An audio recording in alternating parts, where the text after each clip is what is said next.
আসসালামু আলাইকুম।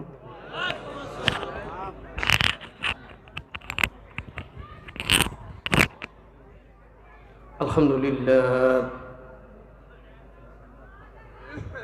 আলহামদুলিল্লাহ নাহমাদুহু ওয়া নাস্তাঈনুহু ওয়া নাস্তাগফিরুহু ওয়া নাউযু বিল্লাহি মিন শুরুরি আনফুসিনা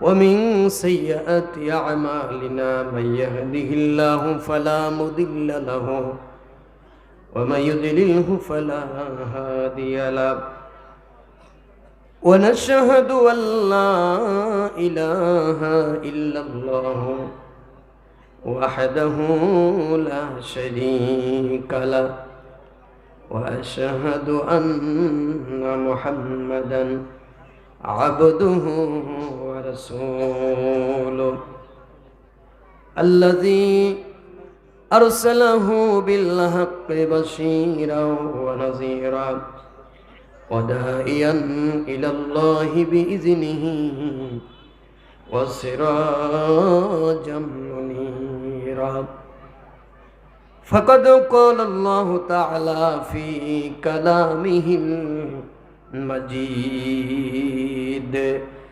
أعوذ بالله من الشيطان آواز লাগবে بسم الله الرحمن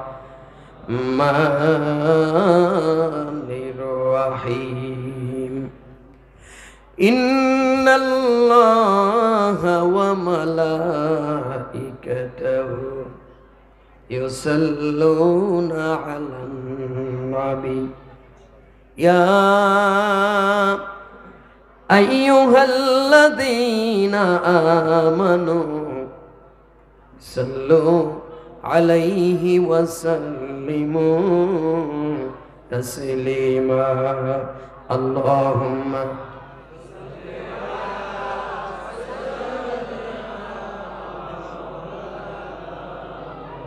وعلى آل سيدنا মাওলানা মুহাম্মদ।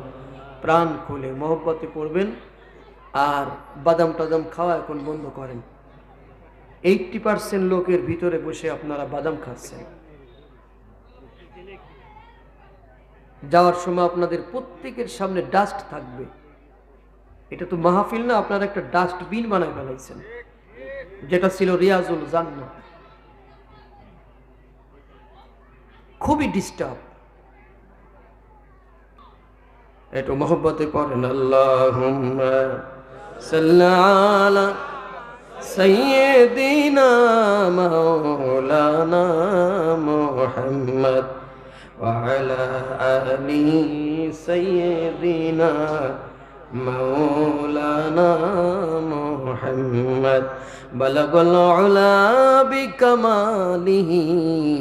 পড়েন كشفت الدجى بجماله حسنت جميع خصاله صلوا عليه وآله اللهم آمين ربنا ظلمنا أنفسنا وإن لم تغفر لنا وترحمنا لنكونن من الخاسرين رب العالمين রাজাপুর যুব সমাজ ও এলাকাবাসী কর্তৃক আয়োজিত 11তম তাফসিরুল কোরআনুল কারীমের মাহফিল, তোমার হাবিবের শানে কয়েকবার দুরূদ পড়ে এতিমের মতন কাঙ্গালের মতন তোমার শাহী দরবারে 2 কানা হাত উঠাইলাম। মাবুদ মেহেরবানি করে দয়া করে দুরূদটুকু নবীজির রওজায় পৌঁছায়া দাও। তামাম পৃথিবীর মাটির নিচে যত মুমিন মুমিনাত প্রত্যেকের আর পরে সব পৌঁছিয়ে দাও রব্বুল আলামিন। আজকের এই মাহফিল খানা জিনার আয়োজন করেছেন আর দূর দূরান্ত থেকে শোনার জন্য যারা এসেছেন, কঠিন কিয়ামতের দিন মুসিবতের সময় এই মাহফিল খানা আমাদের সকলের জন্য নাজাতের রসিলা বানিয়ে দিও মাবুদ। এত বড় বিশাল মাহফিল আমি তোমার হাজার হাজার বান্দা বান্দীদের নিয়ে হাত তুলেছি কোরআনের মঞ্চে কথা বলার জন্য যতটুকু যোগ্যতার দরকার তা আমার নাই। মাবুদ গো, তোমার গায়েবী ইলম থেকে এমন কিছু কথা, এমন কিছু জ্ঞান তুমি আমাকে দান করে দাও যেই কথাগুলো বলা আমার জন্য সহজ হবে আর তোমার বান্দাদের বুঝতে এবং আমল করতে সহজ হয়ে যাবে। ওয়াজআল আখিরা কালামিনা ইনদাল মাউতি লা ইলাহা ইল্লাল্লাহ মুহাম্মাদুর রাসূলুল্লাহ।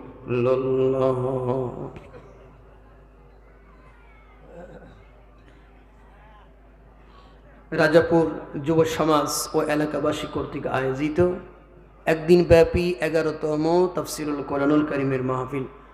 উপস্থিত আছেন আজকের মাহফিলের সম্মানিত সুনামধন্য শ্রদ্ধেয় সভাপতি, এতদ অঞ্চলের সুযোগ্য সন্তান জনাব আলহাজ মোহাম্মদ আক্কাচা আলী মাস্টার সাহেব, অবসরপ্রাপ্ত। আজকের মাহফিলের বিশেষ আলোচক যারা আপনাদের সামনে অত্যন্ত মূল্যবান আলোচনা করেছেন জনাব হাফেজ মাওলানা সাব্বির হোসেন, মাওলানা মোহাম্মদ রফিকুল ইসলাম, মাওলানা মোহাম্মদ জাবের হোসাইন, কারি হজরত মাওলানা সোহেল আজম এবং মাহফিল পরিচালনায় আছেন মোহাম্মদ রিপন মিয়া সহ মঞ্চে উপস্থিত হজরত ওলামায়ে কেরামগণ, আমার সামনে বসা বিভিন্ন এলাকার থেকে আগত দিনদার পরহেজগার মুসলিম ভাইয়েরা, পর্দার আড়ালের সম্মানিত মা ও বোনেরা, সেই মহান আল্লাহর দরবারে শুকরিয়া যে আল্লাহ দয়া করে মেহেরবানি করে আমাদের সকলকে আজকের এই কোরআনের মাহফিলে উপস্থিত হওয়ার তৌফিক দান করেছেন। আমরা খুশি না বেজা? আর একটু জোরে বলেন। আমরা সকলে পড়ি আলহামদুলিল্লাহ। আমার সাথে পড়ুন রব্বানা লাকাল হামদ হামদান কাসীরান তাইয়িবান মুবারাকান ফীহি ইয়া রাব্বি লাকাল হামদু কামা ইয়ামবাগি লিজালালি ওয়াজহিকা ও আজিম সুলতানিকা। মহান আল্লাহ তাআলা প্রভুর দরবারে সিজদা অবনত মস্তকে শুকরিয়া আদায় করে নিলাম। সকলে আরেকবার পড়ুন আলহামদুলিল্লাহ। সম্মানিত ভাইয়েরা, আমার ভূমিকা শেষ। বাদাম কিন্তু এখনো খাচ্ছেন, আমি দেখতেছি না, একদম অফ করতে হবে। আমি খাইলে আপনারা খাবেন, আর আমি না খাইলে আপনারা খাইতে পারবেন না। এখানে একটা ক্লাস রুম, আমি আপনাদের অ্যাজ এ টিচার না অ্যাজ এ টিচার, আর আপনারা আমার অ্যাজ স্টুডেন্টস। বুঝাইতে পারছি কিনা? এখানে একটা ক্লাস হবে, সেই ক্লাসে আপনারা ছাত্র, কোরআনের একটি দার্স দিব আমি, ক্লাস নেব আমি। পৃথিবীর কোনো বিদ্যালয় নাই যেখানে ছাত্ররা বসে স্যারের সামনে বাদাম খায়, এই একটা বিদ্যালয় ছাড়া। এই জন্য এই বিদ্যালয় থেকে আমরা পাঠদান হওয়ার পরেও এখান থেকে শিক্ষা নিয়ে সেই শিক্ষা আমরা বাড়ি পর্যন্ত নিতে পারি না। বাড়িতে গিয়ে কেউ যদি জিজ্ঞায় কি ওয়াজ হলো, তো কয় যে আইলাম আর গেলাম, পাইলাম আর খাইলাম ভবে, দেখিলাম শুনলাম কিছুই বুঝলাম না। আইছিলাম গেছিলাম শুনছিলাম বক্তার চেহারা কেমন, তো মারাত্মক চেহারা, সুর কেমন, তো কয় তার তো তুলনা নাই, পেশাব করতে যাওয়ার সুযোগ নাই। কি বুঝলে? কয় কিছুই না। সাথে করে আনছো কি? কয় যে তাও তো কিছু আনতে পারলাম না। এগুলো করেন না ভাই। কোরআনের মাহফিলের গুরুত্ব দেন, কোরআনের মাহফিলের নির্দেশনা আছে, মাহফিলের আদব আছে। আল্লাহ বলে দিচ্ছেন ইদা কুরিয়াল কোরআন, যখন তোমার সামনে কোরআনের তেলাওয়াত হয় তখন তোমার 3টা কাজ তোমার জন্য ফরজ হয়। কয়টা কাজ? ওয়াজিব সুন্নাত টুন্নাত না, ফরজ হয়। 1 নাম্বার হলো তুমি কি করবা? মনোযোগ সহকারে শুনবা। ইজা কুরিয়াল কোরআন ফাস্তামিউ লাহু, ওটা তুমি মনোযোগ সহকারে শুনবা। এই মনোযোগের যদি সন্ধি বিচ্ছেদ করা হয়, যেখানে স্যার বসে আছে, আগে আমরা সন্ধি বিচ্ছেদ করছি না, দিক প্লাস অন্ত সমান দিগন্ত, এরকম মনোযোগের যদি সন্ধি বিচ্ছেদ করেন, মন প্লাস যোগ সমান, কথা বলেন, মনোযোগ। ইকো এখন না। তো এখন সর্বপ্রথম আপনার জন্য ফরজ হবে আপনি মাহফিলে যোগ দিবেন। যোগ দিবেন মানে এই যে আপনি মিষ্টির দোকানে বসে আছেন, আপনি যোগ দেন নাই তো, এটা যোগ দিয়া কয় না। আপনার জন্য ফরজ ছিল এই মাহফিলের কাতারে এসে শামিল হওয়া, কতক্ষণ ঠিক কিনা? কিন্তু আপনি সেটা দিতে পারেন নাই। 2 নম্বর আপনার জন্য ফরজ ছিল আপনি মন দিয়ে শুনবেন, কিন্তু আপনার মন আছে এই বাদামে। 3 নম্বর আপনার জন্য ফরজ ছিল ও আনসিতু, তুমি চুপচাপ থাকবা। এই যে আল্লাহ যেই কথাগুলি বলে, চুপ থাকবা, মনোযোগ দিবা, তুমি যোগ দিবা, এই যে দিবা, এইগুলো কি অর্ডার না রিকোয়েস্ট? জনে বলেন। এর একটার সাথেও প্লিজ যোগ নাই। আমরা কথা বলি তিন আঙ্গিকে, আসতে কথা হচ্ছে, পিছনে কথা হচ্ছে, মঞ্চে বসে কোনো আওয়াজ করা যাবে না। এই আমরা কথা বলি তিনটা আঙ্গিকে, একটা হলো অর্ডার করি, আমরা অর্ডার করি, গেট আউট, বের হও। আর একটা হলো রিকোয়েস্ট করি। রিকোয়েস্ট কিভাবে করি? আমরা বলি যে what is your time by your watch please. আর একটা হলো অ্যাডভাইস দেই, আদেশ মানে উপদেশ দেই। আমরা উপদেশ দেই, বলি যে ডোন্ট টেল এ লাই, মিথ্যা বলো না, ডোন্ট মেক এ নয়েজ, গোলমাল করো না, এগুলো ভালো না, উপদেশ। কিন্তু আল্লাহ রাব্বুল আলামিন কোন প্লিজ টিলিজ কোরআনে ব্যবহার করেন নাই। যেখানেই বলেছেন করো, ওইটা আমরের সিগা, মানে মাস্ট বি, তোমাকে করতেই হবে। কথা বলেন ঠিক কিনা? তাহলে মাহফিলের ব্যাপারে আল্লাহর নির্দেশনা হলো তুমি যোগ দিবা। 2 নাম্বার হলো মন দিবা, মন দিয়ে শুনবা। 3 নাম্বার চুপ থাকবা। এই 3টা কথা যারা মানতে পারবে, লাআল্লাকুম তুরহামুন, তারাই আল্লাহর নিয়ামত প্রাপ্ত হবে, বাকিরা ঘোড়ার ডিম খাবে। কথা ক্লিয়ার? বাস, এখন আমরা আলোচনায় যাব। আলোচনার শুরুতে আমি একটি গজল সবসময় বলি। এই মেহেরপুর আমি ওয়াজ করতেছি প্রায় 15 বছর। সব মাহফিলে আমি একটা গজল বলি, শুরু করি। আজকে কি করব বলেন আপনারা? একটা গজল বলবো। এই দুনিয়াটা পুতুল খেলা, ঠিক না? খেলা তো নয় রে বাবা, রঙের মেলা। এত না, কিছু হাসি কিছু কান্নার ভেলা। এই দুনিয়াটা বলেন পুতুল খেলা, এই দুনিয়াটা পুতুল খেলা। বাস্তব না? আমরা সবাই মারা যাব। Every person must taste death, today and tomorrow. কেউ আমরা বাঁচবো না। আপনি রূপের অহংকারে যে গহনাগুলো পরেছেন আমার বোনেরা, ওগুলো আপনার শরীর থেকে 1 মিনিটে খসিয়ে নেওয়া হবে। আপনি একটা গহনা নিয়েও কবরে যেতে পারবেন না। আপনি দামি ঘড়ি হাতে দিয়েছেন, 1 মিনিটে আমার এই ঘড়ি খোলা হবে। আমার শরীরে আমার আত্মীয় স্বজন রাখবে না, আমার দামি কোট রাখবে না, গলায় চেন নিয়েছেন রাখবে না, আপনি দামি পালঙ্ক বানাইছেন বসতে দিবে না, শুতে দিবে না। দিবে? আপনার দামি গাড়ি আপনাকে, ওই লাশ তো, এই জন্য আপনার ল্যান্ড ক্রুজার পাজারো এগুলোতে আপনার আর উঠাবে না, আপনি লাশ। আপনার ভাই আপনাকে একটু আগে মিয়া ভাই বলেছে, সেই ভাই বলবে লাশটা নামাও, আর মিয়া ভাই বলবে না। এগুলো কি ভাবেন কখনো? রূপের গৌরবে সাজিয়াছ সাজ, সোনা দানা কত কি আর রাজকীয় পোশাক, ঠিক কিনা বলেন? রূপের গৌরবে সাজিয়াছ সাজ, সোনা দানা কত কি আর রাজকীয় পোশাক। যেদিন প্রাণ পাখি যাবে তুমি পড়ে রবে, সকলই হবে তোমার পরে। মন আমার কেন বান্ধ দালান, বলেন কেন বান্ধ দালান ঘর, একদিন মাটির ভিতরে হবে ঘর। রে মন আমার কেন বান্ধ দালান ঘর, রে মন আমার কেন বান্ধ দালান ঘর। মারহাবা, আসতে না জোরে। তো ওইটা নিয়েই আর কি আমি ওই গানটা আপনাদের শোনাচ্ছি। এই দুনিয়াটা পুতুল খেলা, খেলা তো নয় রে বাবা রঙের মেলা। কিছু হাসি কিছু কান্নার ভেলা, এই দুনিয়াটা বলেন পুতুল খেলা। জোরে জোরে বলবেন, বাদাম এখনো খাচ্ছেন কেউ কেউ, বন্ধ করেন। এই দুনিয়াটা পুতুল খেলা। ওই মিষ্টি দোকানের লোকেরা জন্য এটা আপনাদের কণ্ঠ শুনতে পায়। বলেন এই দুনিয়াটা পুতুল খেলা, এই দুনিয়াটা পুতুল খেলা। খেলা তো নয় রে বাবা রঙের মেলা, কিছু হাসি কিছু কান্নার ভেলা।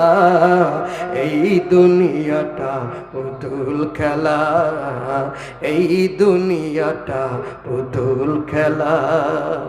একদিন ছিলাম পুতুল আবার হব পুতুল, মায়ের কোলেতে ছিলাম অবলা। ঠিক না? কেউ কথা বলতে পারতাম না আমরা মায়ের কোলে। একদিন ছিলাম পুতুল আবার হব পুতুল, মায়ের কোলেতে ছিলাম অবলা। মায়ে ধোলা বালু ঝেড়ে দিয়া টাম দিয়া কোলে লইয়া, ধোলা বালু ঝেড়ে দিয়া টাম দিয়া কোলে লইয়া, মুখেতে চুমা দিয়া বাসি তো ভালা। এই দুনিয়াটা, জোরে জোরে, এই দুনিয়াটা পুতুল খেলা, এই দুনিয়াটা পুতুল খেলা। কেউ বলবে আল্লাহ আল্লাহ, কেউ বলবে হায় রে হায় জাহাঙ্গীর আলম নাই। ঠিক না? আমি মারা গেলে তো এটাই হবে। কেউ বলবে আল্লাহ আল্লাহ, কেউ বলবে হায় রে হায় আকাশ আলী মাস্টার নাই। ঠিক না? কেউ বলবে আল্লাহ আল্লাহ, কেউ বলবে হায় রে হায় জাহাঙ্গীর আলম নাই।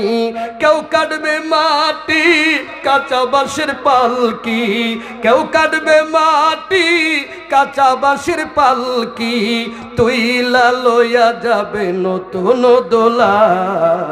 এই দুনিয়াটা পুতুল খেলা। জোরে কর না কা, এই দুনিয়াটা পুতুল খেলা, এই দুনিয়াটা পুতুল খেলা। খেলা তো নয় রে বাবা রঙের মেলা, কিছু হাসি কিছু কান্নার ভেলা। এই দুনিয়াটা পুতুল খেলা, এই দুনিয়াটা পুতুল খেলা। আমি যদি মাঝে মাঝে এভাবে আপনাদের একটু একটু গজল শোনাই, কে কে বেজার হবেন? হাত দেখান তো। কে বেজার হবেন না? তাহলে ওয়াজ আজকে হবে ইনশাআল্লাহ। মেহেরপুর মানে অন্যরকম আয়োজন। আমার সাথে পড়ে না আউযু বিল্লাহি মিনাশ শাইতানির রাজিম, বিসমিল্লাহির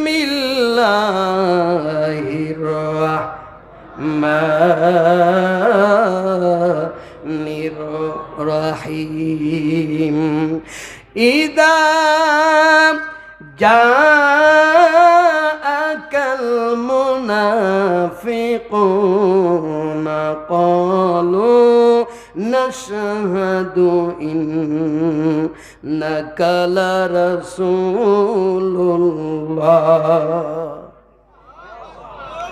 ওয়াল্লাহু ইয়া'লামু ইন্নাকা লারাসূলুহু ওয়াল্লাহু ইয়াশহাদু ইন্নাল মুনাফিকিনা লাকাযিবুন।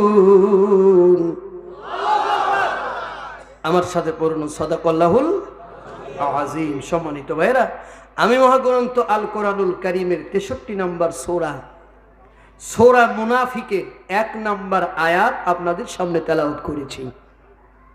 জি, 28 নম্বর পারা। কয় নম্বর সূরা? 63 নম্বর সূরা। কথা বলবেন, আওয়াজ করবেন। এটা কিন্তু ক্লাসের নিয়ম।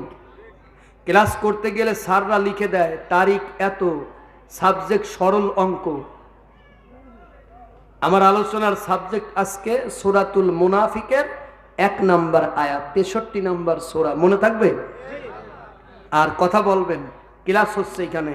আল্লাহ বলতেছেন ইযা জাআকাল মুনাফিকুনা ক্বালু নাশহাদু ইন্নাকা লারাসূলুল্লাহ। মুনাফিকরা যখন তোমার কাছে আসে, হে নবী, তখন ওরা বলে আমরা সাক্ষী দিচ্ছি আপনি আল্লাহর রসুল। আল্লাহু ইয়ালামু, আল্লাহ ভালো করি জানে, ইন্নাকা লা রাসূলু, তুমি নিশ্চয়ই আমার রসুল। আল্লাহু ইয়াশহাদু, আল্লাহ সাক্ষী দিচ্ছেন, ইন্নাল মুনাফিকুনা লা কাযিবুন, নিশ্চয়ই মুনাফিকরা মিথ্যাবাদী। রব্বুল আলামিন এই আয়াত সংক্রান্ত আমারে কিছু কথা বলবার তৌফিক দিন, আর সকলকে শুনে বুঝে আমল করবার তৌফিক দিন, কানা আমিন। এখন বিষয় হচ্ছে, মুনাফিক একটা রোগ না? কথা কয় না? ক্যান্সার একটা রোগ না? ডায়াবেটিস একটা রোগ না? এখন ডাক্তারের কাছে গেলেন, ডায়াবেটিস ধরতে পারলো না, ক্যান্সার ধরতে পারলো না, কিডনির সমস্যা ধরতে পারলো না, লিভারের সমস্যা আপনার ধরতে পারলো না, গ্যাস্ট্রিকের সমস্যা আপনার ধরতে পারলো না। ডাক্তার ভালো না খারাপ? খারাপ। যদি ধরে সঠিক ট্রিটমেন্ট দিতে পারে, ডাক্তার ভালো না খারাপ? জোরে কোন? ডাক্তার ভালো। তা আমাদের বেলায় সমস্যা হলো, বক্তা যদি আপনাদের সঠিক রোগটা ধরে কোরআন থেকে ট্রিটমেন্ট দিতে চায়, তাইলে এই বক্তার গোষ্ঠী আপনারা একদম খাইয়ে ফেলায় দেন, এই বক্তা ভালো না। আপনাদের কাছে তো সেই বক্তা ভালো, যেই বক্তা আপনাদের তেল মারতে পারে, পাপ মারতে পারে। কথা কোন? তা আমি আজকে আপনাদের মুনাফিকি রোগটা ধরে দিতে চাই। কার কার ভিতরে মুনাফিক আছে? এই সমাজে কার কার ভিতরে মুনাফিকি লক্ষণ আছে? রাস্তা দিয়ে গেলেও সেই লক্ষণ দেখলেই আপনি তখন বলতে পারবেন, হাজা মুনাফিক, হাজা মুনাফিক, হাজা মুনাফিক, এই যে মুনাফিক, দ্যাট ইজ মুনাফিক, ওই হয় মুনাফিক। আর এই সমস্ত মুনাফিকদের জানাজা আপনি কোটি বছর দিলেও ওই জানাজা আল্লাহ দরবারে কবুল হবে না। তাহলে এখন এই মারাত্মক সমস্যা আমাদের সমাজে যদি থেকে থাকে, ওরে সর্বনাশ, তার জানাজা আল্লাহর দরবারে কবুল হবে না। তাহলে সেই মুনাফিকিরে চিহ্নিত করা, তার রোগকে আইডেন্টিফাই করা এখন সময়ের দাবি হয়ে দাঁড়াইছে। কথা কোন ঠিক না? আমার দেশ থেকে অনেকে সৌদি আরবে ওই মক্কায় গিয়া শয়তানের পাথর মারে, মারে কিনা? কিন্তু জানে শয়তান কেডা? ও তো জানে না শয়তানের পাথর মারতেছে। একজন মক্কায় গিয়া শয়তানের পাথর মানে, তো দেখে যে একটু দূরে একটা লোক দাঁড়ায় দাঁড়ায় কাঁদতেছে। কাছে গিয়া কয়, বাবাজি কান্দো কেন? বাড়ির কথা মনে পড়ছে? কয় না। তাহলে কান্দো কেন? কয় কাঁদতেছি আমার মনের কষ্টে। আমি খবর পেলাম বাংলাদেশ থেকে একটা শয়তান হজ করার জন্য প্লেনে উঠছে। তা আমি খুঁজতে খুঁজতে তারে খুঁজে পাইলাম এই শয়তানের পাথর মারা গ্রাউন্ডে। এখন আমি এসে দেখি সে আমার দলের লোক, সেই জায়গায় এখন আমারে পাথর মারতেছে। এই জন্য আমি কাঁদতেছি। তুমি বলো, দলের লোক কি কখনো দলের লোকের পাথর মারতে পারে? কয় না, তা তো পারে না। তাহলে তুমি আমারে পাথর মারলে কেন?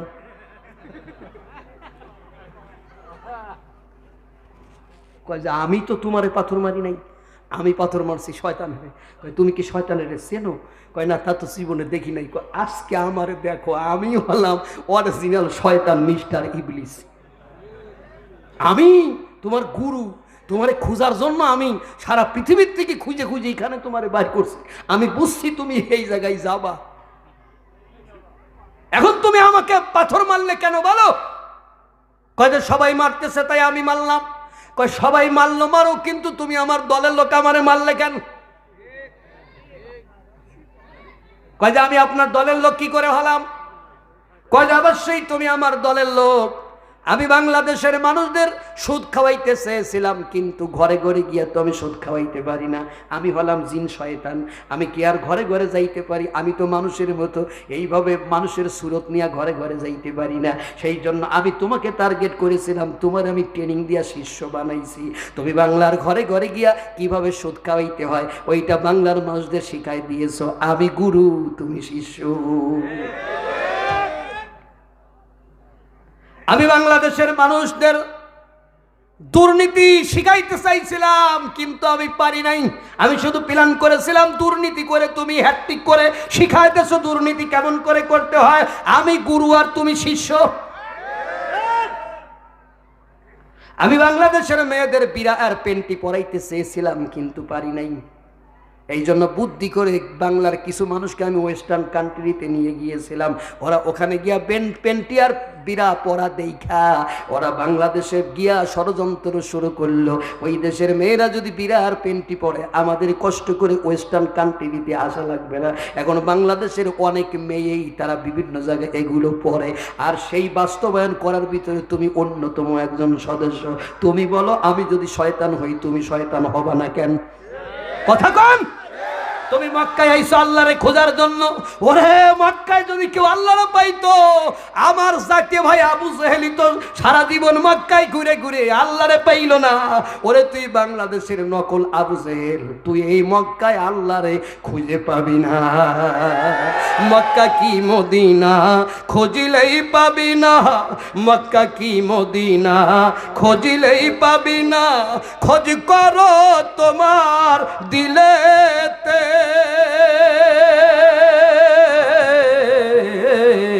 মক্কা কি মদিনা খোঁজিলেই পাবি না। খোঁজ করো তোমার অন্তরে, ঠিক না? দেখিলেই ছবি পাগল হবি, দেখিলে তোমার রবের ছবি পাগল হবি। জান্নাতের ভিতরে রে মানবী দেহে আমার অন্তরের ভিতরে আল্লাহ রাসূল বসত করে রে। কতক্ষণ ঠিক না? তুমি মদিনায় গেলেই যদি আমার নবীরে পাও, তাহলে আব্দুল্লাহ বিন উবাই সারা জীবন মদিনায় থাইকা আমার নবীরে খুঁজে পায় নাই। তাহলে তুমি বাংলাদেশের আব্দুল্লাহ বিন উবাই, নকল উবাই, তুমি মদিনায় গিয়ে কেমন করে আল্লাহরে পাও? এই জন্য আল্লাহকে যদি পেতে হয়, নবীরে যদি পেতে হয়, বাংলার জমিন থেকেই পাওয়ার ব্যবস্থা করো। আব্দুল্লাহ বিন উবাই আপনার মিডল ইস্টের বড় আলেম, আপনার আব্দুল্লাহ বিন মোবারক হজে যাচ্ছেন।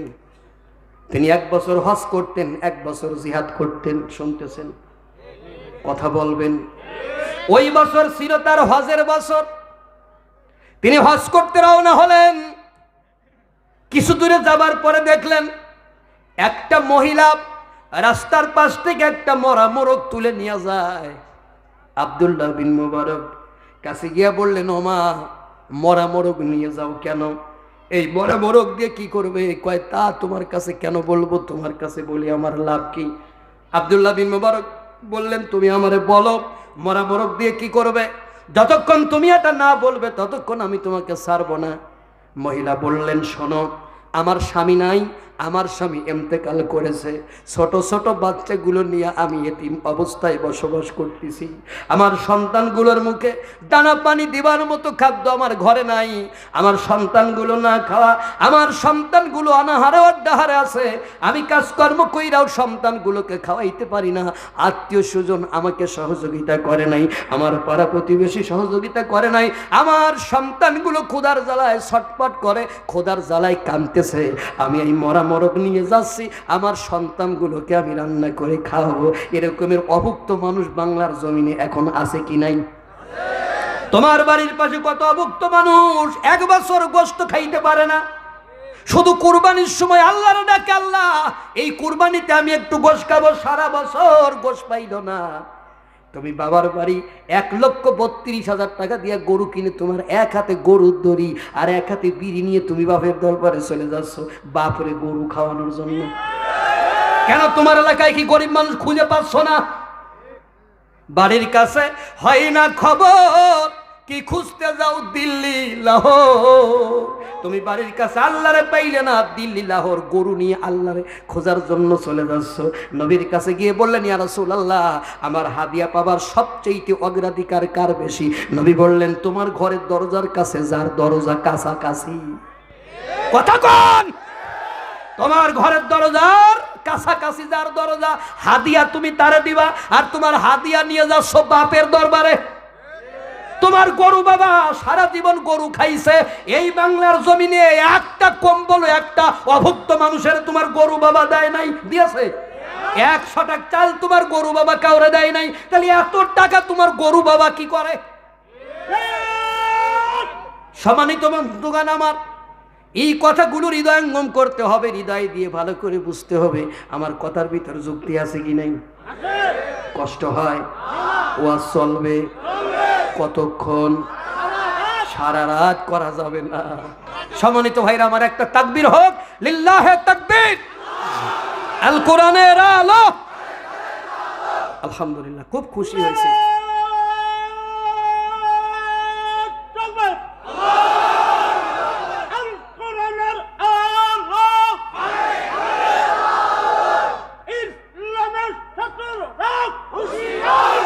আস্তে আস্তে আস্তে,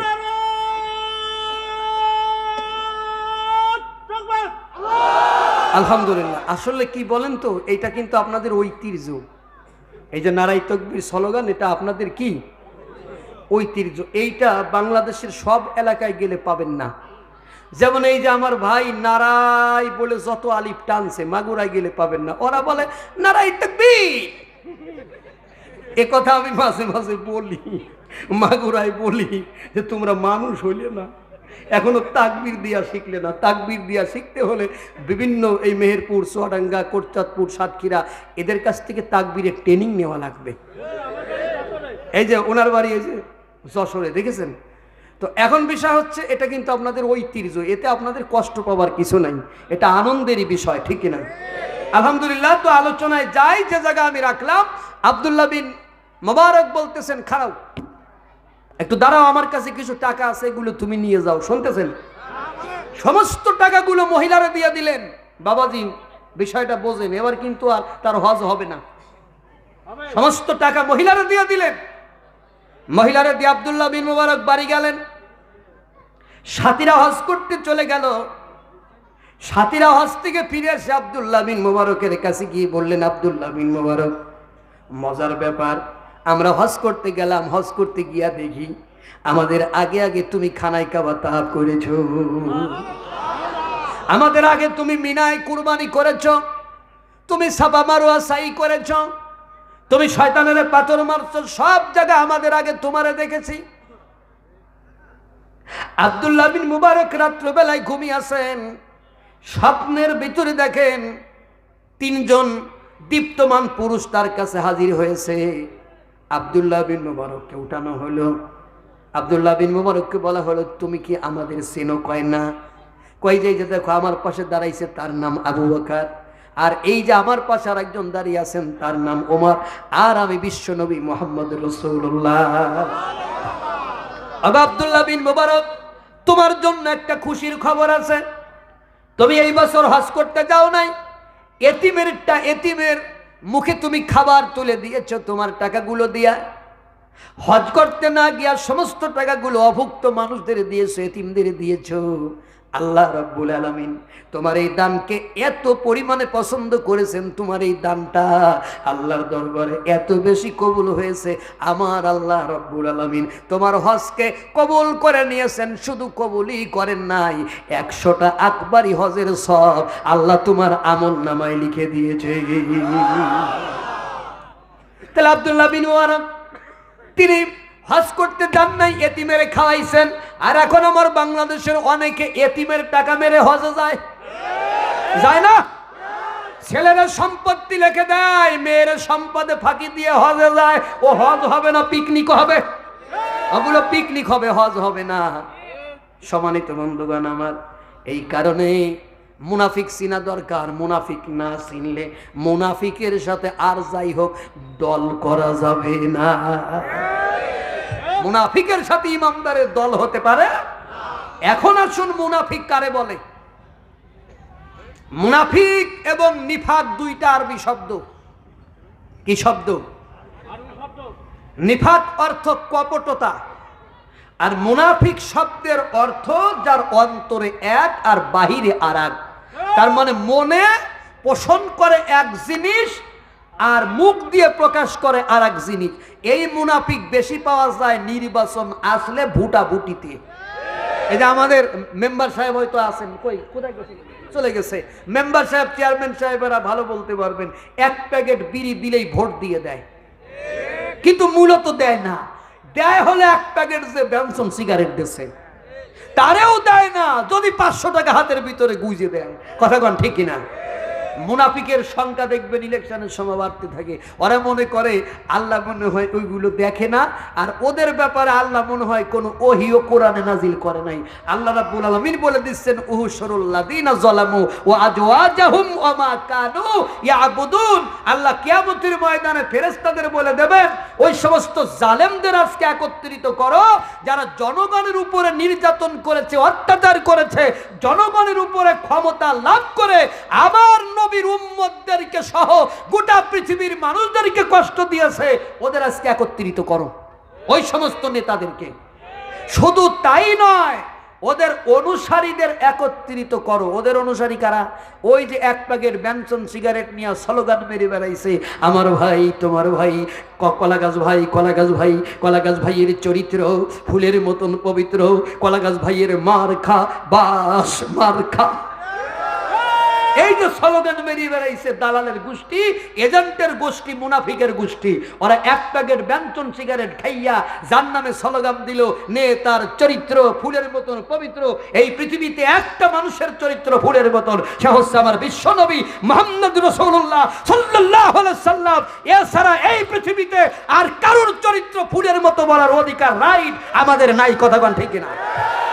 কিন্তু ওই দালালের ঘরের দালাল, ওই দালালের ঘরের দালাল এক প্যাকেট ব্যঞ্জন সিগারেট খাইয়া 2 কাপ চা খাইয়া 500 টাকা পকেটের ভিতরে নিয়া ও স্লোগান মেরে বেড়াইছে। কতক্ষণ ঠিক কিনা? এই জন্য আল্লাহ কিয়ামতের ময়দানে বলতেছে, ও যে একটা টিপ মারছিল ওরে আজকে ধরে একত্রিত কর। এখন নেতার অপরাধ বুঝলাম আর জনগণের অপরাধ বুঝলাম। বড় অপরাধ কি?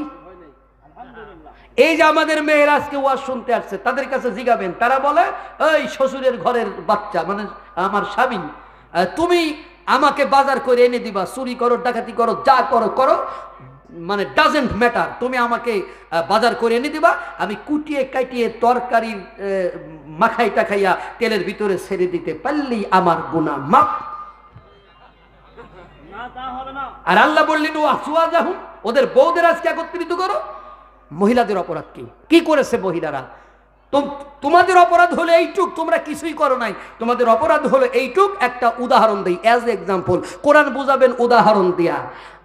কোরআন কাউকে পিটাইয়ে বুঝানোর অধিকার এই পৃথিবীতে কারণ নাই। কারণ আমি দারোগা নই, আমি উপদেশক। আমার কাজ হচ্ছে উপদেশ দেওয়া, হেদায়েতের মালিকে। আর কোরআন বুঝাবেন ওয়ালাকাদ সাররাফনা লিন-নাস ফি হাযাল কোরআনি মিন কুল্লি মাসাল। আল্লাহ বলেন কোরআনের ভিতরে বহু উপমা দ্বারা, মিসাল দ্বারা, উদাহরণ দ্বারা আমি কোরআনকে বিশদভাবে বর্ণনা করেছি যাতে আমার বান্দারা কোরআন বুঝতে পারে। আল্লাহু আকবার। তার মানে কোরআন বুঝার কিতাব, কোরআন না বুঝার কিতাব না। যারা কোরআন না বুঝে পড়ে ওরা হলো 1 নম্বরে মূর্খ। ওরা 1 নম্বর কি? ওর 1 নম্বর মূর্খ। যে টিচার আজকে সভাপতি বানাইছেন তারা আপনি জিগান, পড়া মানে বুঝে বুঝে পড়া, পড়া মানে পৃথিবীতে না বুঝে পড়া না। আর আল্লাহ পাক তার নবীরে বলেছিলেন ইকরা, যার বাংলা হলো পড়ো, ইংরেজি হলো রিড। নবী যদি প্রশ্ন করতেন হোয়াই রিড, কেন পড়বো, আল্লাহ বলতেন the more you read the more you learn, যত পড়বে তত জানতে পারবে। Education is the backbone of a nation, শিক্ষা হচ্ছে জাতির মেরুদণ্ড। There is no nation can prosper without education. এই পৃথিবীতে শিক্ষা ছাড়া কোনো জাতি মাথা উঁচু করে দাঁড়াইতে পারে। এই জন্যই তুমি পড়ো। তাহলে নবীরে এট ফার্স্ট আল্লাহ পড়তে বলেছেন। আমাদের অনেক মূর্খ এর আগে ওয়াজ করেছে, জানার নাম ইসলাম না, মানার নাম হলো ইসলাম। এই জন্যই তো তুমি আজকে ঘোড়ার ডিম মানো। তোমার নামাজ হয় ইউ ওয়াজ কোসু ভি সুদুরিন নাস, তোমার নামাজ হয় আলাম তারা কাঁপিয়ে ফেলা রব্বুকা বিআসহাবিল ফিল। এই জন্য তোমার নামাজ হয় কুল হু আল্লাহু আহাদ, তোমার নামাজ হয় আলহামদুলিল্লাহি রাব্বিল আলামিন। এই জন্যই তো তোমার নামাজ আজকে সাইরানার উপকার হচ্ছে না। তুমি জানোই না মিয়া, তুমি মানবাটা কি? তারপরে বলেছেন নবী লেখাপড়া করে নাই। এই সবগুলোরে ধরিয়ে কুড়া লাঠি দিয়ে দাঁত ভেঙে দেবেন, সামনের দুটিয়া আর নিচের দুটি। নবী লেখাপড়া করে নাই, তোর এই কথা কইছে কাটা মূর্খ? নবী কত মানের ভালো ছাত্র, তোমার অভিজ্ঞতা আছে? আল্লাহ পাক তার নবীরা বললেন তুমি পড়ো। নবীজি কি পরিমাণে পড়েছে আপনাদের জানা আছে? আমার নবী কোরআন মুখস্থ করার জন্য জিহ্বাকে এত নড়াচড়া করতে লাগলেন, এত পরিমাণে পড়তে লাগলেন, যেমন আমাদের ছাত্ররা এসএসসি পরীক্ষার আগে, এইচএসসি পরীক্ষার আগে তারা মুখস্থ করার জন্য চেষ্টা করে। দুর্গমগিরি কামতান মরুদুস্তার বারবার, দুর্গমগিরি কামতান মরুদুস্তার বারবার, বারবার জিহ্বাকে নড়াচড়া নড়াচড়া নড়াচড়া করতে থাকে। আমার নবী কোরআনকে মুখস্থ করার জন্য বারবার জিহ্বাকে নড়াচড়া নড়াচড়া করতেছে। আল্লাহ নবীর কষ্ট দেখে বলতেছে, লা তুহাররিক বিহি লিসানাকা লিতাআজালাবি। নবী রে, কোরআন মুখস্থ করার জন্য জিহ্বাকে এত নড়াচড়া করার দরকার নাই। আরো কয় নবী পড়ে নাই। কোন মূর্খ ক্লাসের মৌলভী চিন্তা করেন? আল্লাহ বললেন, লা তুহাররিক বিহি লিসানাকা লিতাআজালাবি। এই কোরআন মুখস্থ করার জন্য জিহ্বাকে তোমার এত নড়াচড়া করার দরকার নাই। তাহলে নবী যে নড়াচড়া করেছে মুখস্থ করার জন্য, এই আয়াত দ্বারা এটা প্রমাণিত কিনা? আস্তে কন কে, আরো জোরে কন। নবী যে পড়ার জন্য চেষ্টা করেছে বা মুখস্থ করার জন্য চেষ্টা করেছে, এই আয়াত দ্বারা প্রমাণিত কিনা? আল্লাহ পাক তার নবীরে বললেন, ইন্না আলাইনা জামআহু ওয়া কুরআনা। এই কোরআন তোমার সিনার ভিতরে আমি জমা করে দিব। শুধু জমা করি আমি ক্ষান্ত হব না, ইন্না আলাইনা বায়ানা, একে ব্যাখ্যা করে তোমার আমি বুঝাইয়া দেব। সুবহানাল্লাহ। নবী কোরআনের ব্যাখ্যা বুঝতেন, নবী কোরআনের ব্যাখ্যা জানতেন। আল্লাহ পাক নবীরে কোরআনের ব্যাখ্যা শিখাইছিলেন। শিখাইয়া আল্লাহ পাক নবীরে অর্ডার দিয়ে দিলেন, যে বললেন যে ওয়ানজালনা ইলাইকা যিকরা লিতুবাইয়িনা লিন-নাস। ও নবী, আমি এই জিকির তোমার উপরে নাজিল করেছি লিতুবাইয়িনা লিন-নাস, এটি তুমি মানুষদেরকে বুঝিয়ে দাও। মানুজিলা ইলাইহিম, যদি তুমি এটা মানুষদেরকে বুঝিয়ে দাও আমি এটা কেন নাজিল করেছি, ওয়ালা আল্লাহুম ইয়াতাফাক্কারুন, তাহলে আমার বান্দারা কোরআন নিয়ে গবেষণা করতে পারবে, চিন্তা করতে পারবে, অ্যানালাইসিস করতে পারবে। আল্লাহু আকবার। আল্লাহ বলতেছেন, আফালা ইয়াতাদাব্বারুনাল কুরআন আম আলা কুলুবিন আকফালুহা। তোমাদের হইল কি, তোমাদের অন্তরে কি তালা পড়ে গেছে যে তোমরা আমার কোরআন নিয়ে গবেষণা করো না? আরো কয় যে কোরআন না বুঝলেও সওয়াব আছে। কোরআন না বুঝলেও সওয়াব আছে কিভাবে? তুমি একটা যুক্তি দাও আমারে। আল্লাহর নবী বলেছেন যে একটি অক্ষর পড়লেই কয়টা নাকি? 10টা নাকি। এই কথা বলে তিনি বললেন আলিফ লাম মিম। না, বললেন আলিফ লাম, এটা তো হরফুল মুকাত্তাআত। হরফুল মুকাত্তাআত যে বুঝা যাবে না, এই কথা তো আল্লাহ সিলেক্টেড করে দিয়েছেন, তাই না? এই কথা আল্লাহ বলে দিয়েছে যে এইটা ওয়ামা ইয়ালামু তাবিলাহু ইল্লাল্লাহ, এর অর্থ আল্লাহ ছাড়া কেউ জানে না। তো নবী যদি বলেন যে আলিফ লাম মিম, এই কথা তিনি বললেন, তাহলে এই কথা কেন নবী বলবে যেই কথা আল্লাহ নিজে বলেছে যেটা আমি ছাড়া বুঝি না? তাহলে এই হাদিসের ভিত্তি কোথায়? কেন নবী এই কথা বলবে? নবী কি ওই আয়াত জানতেন না? ওয়ামা ইয়ালামু তাবিলাহু ইল্লাল্লাহ, এর অর্থ আমি আল্লাহ ছাড়া কেউ জানে না। কোরআনের ভিতরে বিপরীতমুখী কোনো কথা নাই।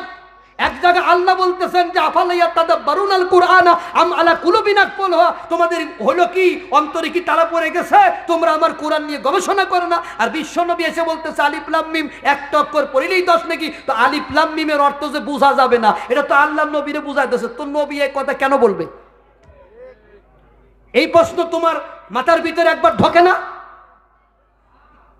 তুমি এইগুলো নিয়ে আসো পড়ে হরফুল মুকাত্তাআত 29টা সূরার প্রথমে আল্লাহ পাক দিয়েছেন, দিয়ে বলেছে ওয়ামা ইয়ালামু তাবিলাহু ইল্লাল্লাহ, এগুলো দুনিয়ার কেউ বুঝবে না আমি একমাত্র আল্লাহ ছাড়া। তো এরপরে নবী কি করে কয় যে আলিফ লাম মিম?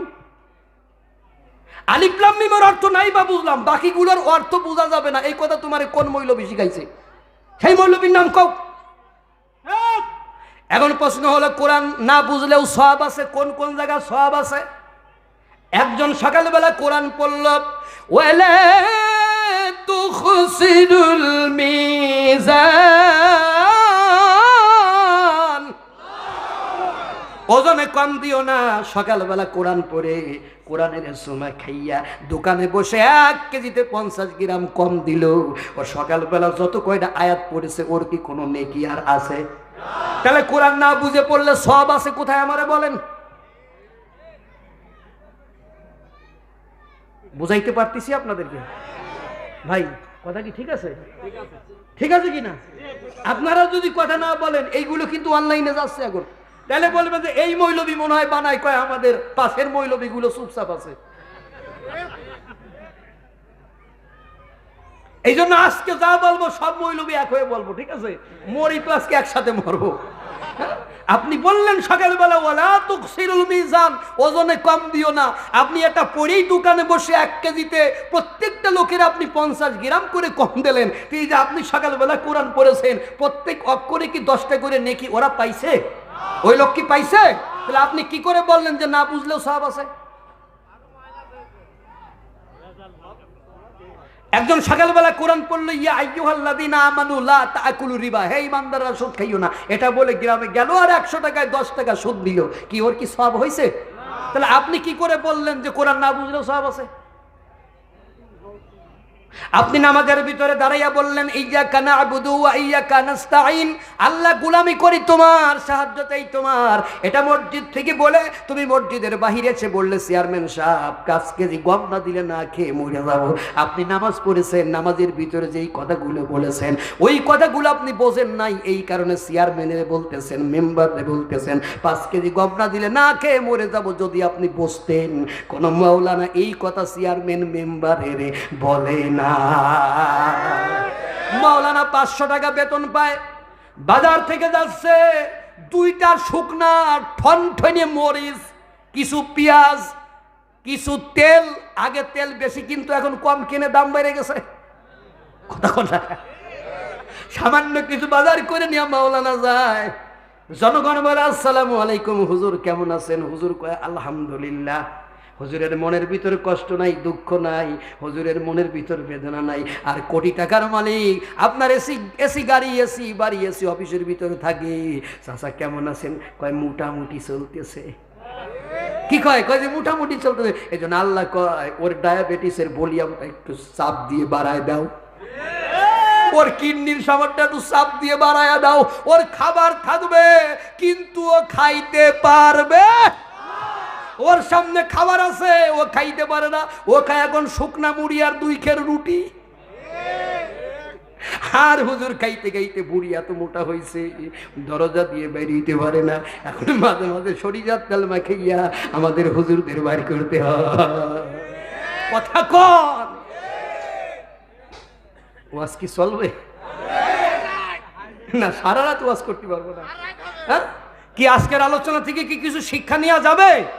আজকের এই ক্লাস থেকে কি কিছু পাওয়া যাবে? আলহামদুলিল্লাহ, খুব খুশি হচ্ছে আপনারা উজ্জীবিত আছেন। এভাবে আপনারা উজ্জীবিত থাকবেন। আমি উইথিন শর্ট টাইমের ভিতরে আলোচনা ছেড়ে দিব ইনশাআল্লাহ। সম্মানিত ভাইরা আমার, তাহলে আমি যে কথাটা বলতেছিলাম যে কোরআন যদি না বোঝেন তাহলে আপনার সওয়াব কোথায়? কোরআন বুঝতে হবে। না বুঝে পড়লে আপনার কোনো সওয়াবের ব্যবস্থা আছে? নাই তো, দেখতেছি না তো আমি। সম্মানিত বন্ধুগণ আমার, নিফাক মূলত 2 প্রকার। কয় প্রকার? আরো জোরে।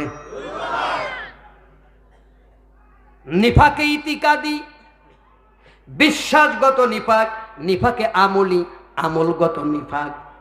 শুনতেছেন? আর ঐতিহাসিকভাবে মুনাফিক 3 প্রকার। কয় প্রকার? ভালো করে শুনবেন। ঐতিহাসিকভাবে মুনাফিক 3 প্রকার। কয় প্রকার?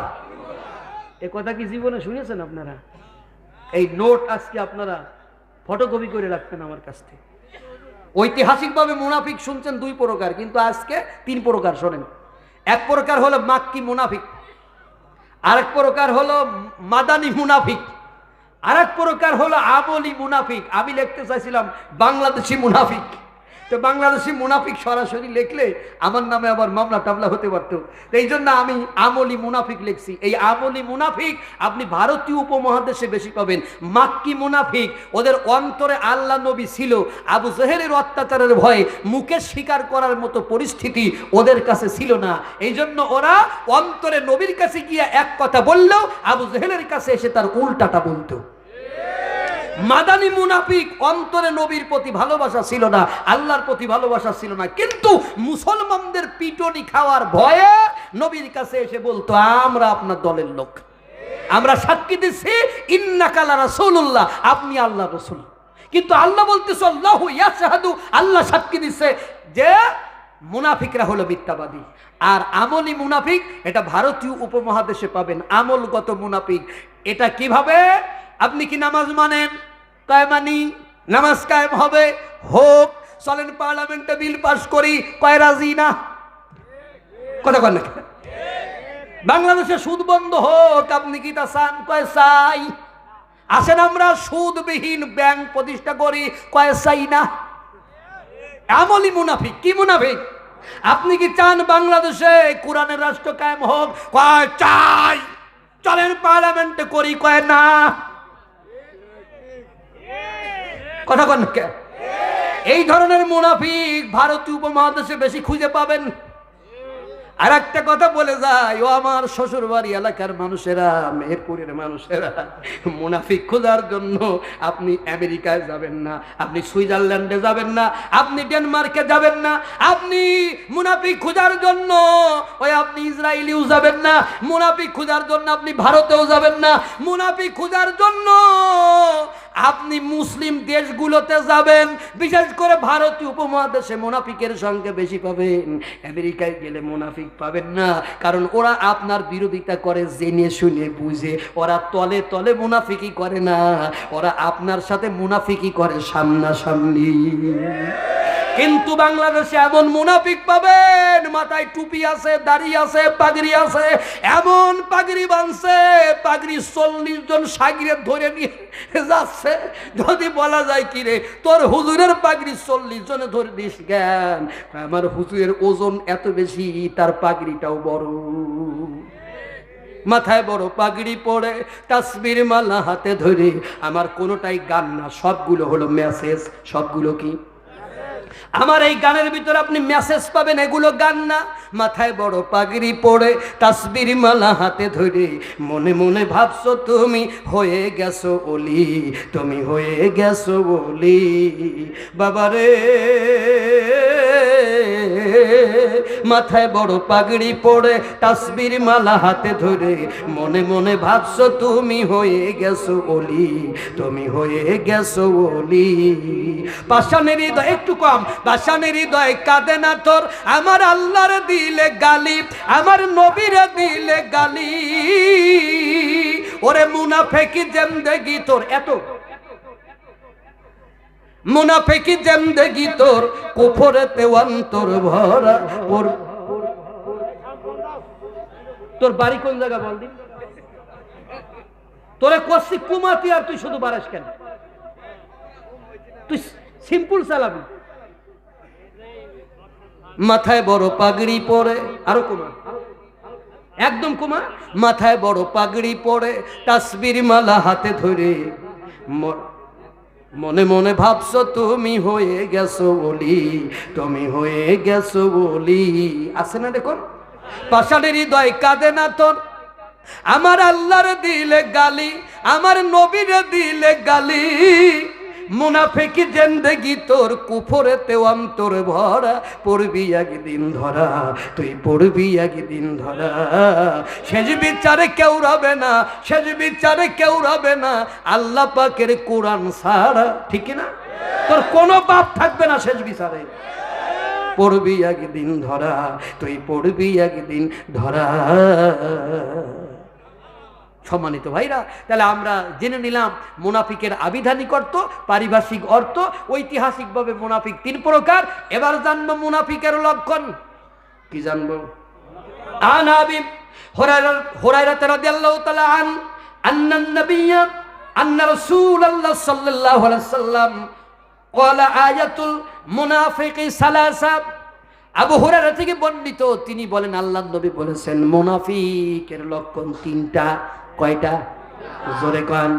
1 নাম্বার, ইজা হাদ্দাসা কাযাবা, কথা কয় মিথ্যা কয়। কথা কয় মিথ্যা কয়, জনগণের সাথে ওয়াদা দেয়, ভাই সাহেব রাস্তা করে দেবই দেব ইনশাআল্লাহ, কালবাট করেই দেব ইনশাআল্লাহ, কিন্তু দিল না। বলা হলো চাচা ইনশাআল্লাহ তো কইছিলাম, দিলেন না কেন? কই ইনশাআল্লাহ কইছিলাম, আল্লাহ চাই নাই তাই দেই নাই। কথা কি বুঝেছেন? এই ধরনের মানুষগুলো, আগেই তো বলেছিলাম, এই ধরনের মানুষগুলোকে আল্লাহ একত্রিত করবেন কিয়ামতের ময়দানে। ওদের বউদের একত্রিত করবেন, ওদের অনুসারীদের একত্রিত করবেন। ওই যে আমি বলছিলাম বউদের অপরাধ কি? ওই সময় কথাটা বলি নাই, আপনারা মনে করছিলেন আমি মনে হয় ভুলে গেছি, ভুলি নাই, এখন বলবো বলে ওইটা জমা রাখছিলাম। বৌদের অপরাধ কি বলছিলাম না? বৌদের অপরাধ হলো সব নেতা খারাপ, এই কথা বলা যাবে না। এই বাদামলাই, এই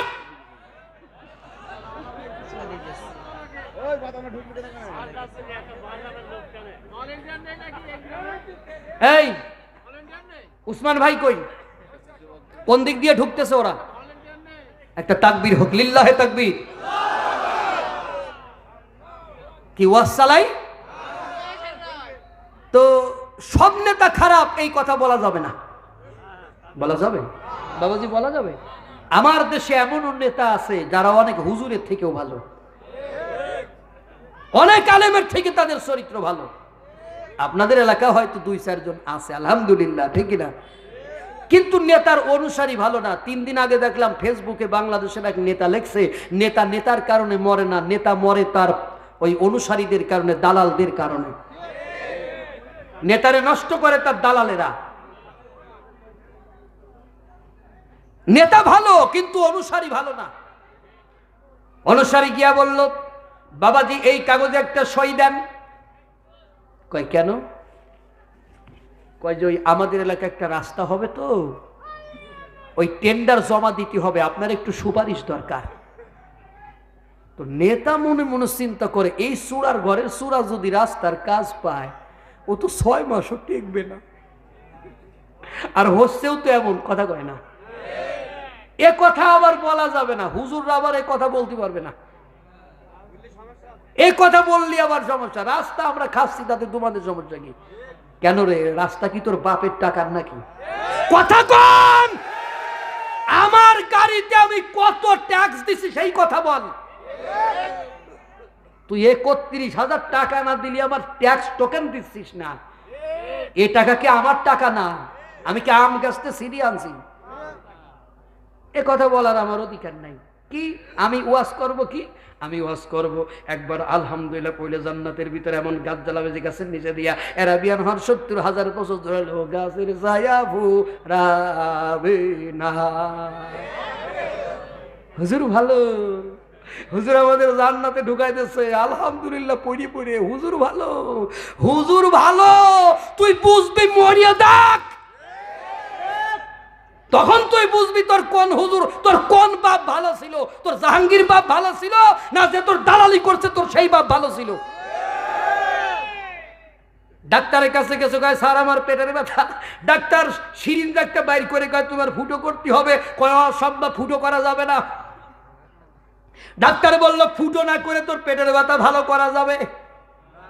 কথা কয় না কেন? তোর এই পেটের ব্যথা যদি ভালো করতে হয় 1 মিনিটের ফুটোর কষ্ট সহ্য করতে হবে, এই ইনজেকশনের কষ্ট সহ্য করতে হবে, তোর পেটের ব্যথা নিরাময় হবে। তুই ব্যথা সহ্য করবি না, ব্যথাও যাবে না। আজকে আমি জাহাঙ্গীর আলমের কথা শুনে তোমার ব্যথা লাগতেছে, এই ব্যথা যদি সহ্য করতে পারো জাহান্নামের ব্যথা তুমি মাপ পেয়ে যাবা। আর এই ব্যথা যদি তুমি সহ্য করতে না পারো, তুমি জাহান্নামের ভিতরে গিয়া ডান্ডার বাড়ি খাবা।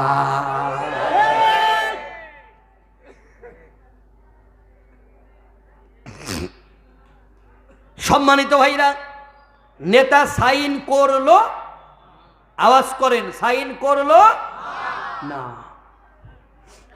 ও বুঝেছে নেতা সাইন করবে না, এজন্য মেহেরপুরে গিয়া 5 কেজি গরুর গোশ, 3 কেজি খাসির গোশ, 3 কেজি আপেল, 2 কেজি কমলা, ছানার জিলাপি কিনে নিয়া দেশি 2 মুরগি বাঁধছে, 2 ঠ্যাং একসাথে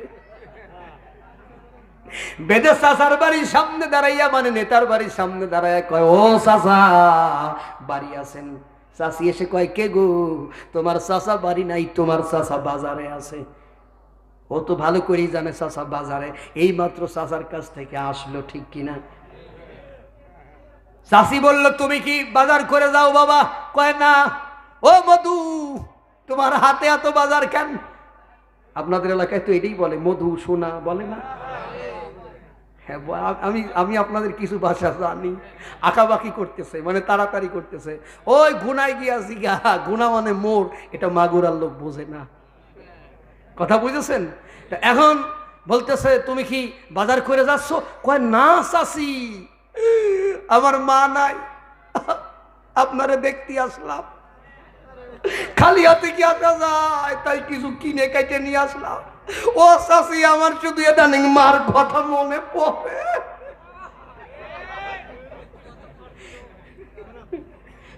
চাচি ঘরের ভিতরে নিয়ে আদর যত্ন করে বলল, বাবা কেঁদো না, আমি তোমার মার মতো, তুমি বসো, দুপুরে রান্না খেয়ে যাইও। কয় যে চাচি বড় তারা। কিসের তারা? এই কাগজ একটা সই করতে হবে। কার কাছতে? কয় কাগজের কাছতে। কয় ধুর বুকা, তোর মাথা খারাপ, তোর চাচা যেখানেই থাক দুপুরবেলা আমার কাছে এসে হাজিরা দিতে হবে। এইটা হলো তার হেড অফিস, জানিস না? কাগজটা রেখে যা, আমি দুপুরে সাইন করে রাখবো, সন্ধ্যার পরে এসে নিয়ে যাস, তোর কাজ পাক্কা, তোর কাজে আর কোনো বাধা নাই। এবার কাগজটা রাইখা এবার ছেলে চলে গেল বাড়িতে।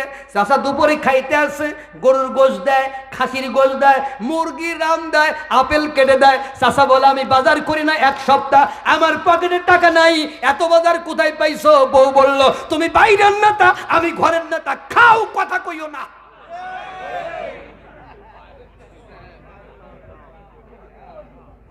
এবার খাইয়া নেতাজি ঘুমাইতে যাবে, বউ বলল তোমার ঘুমাইলে তো হুঁশ থাকে না, এই কাগজ একটা সই করো।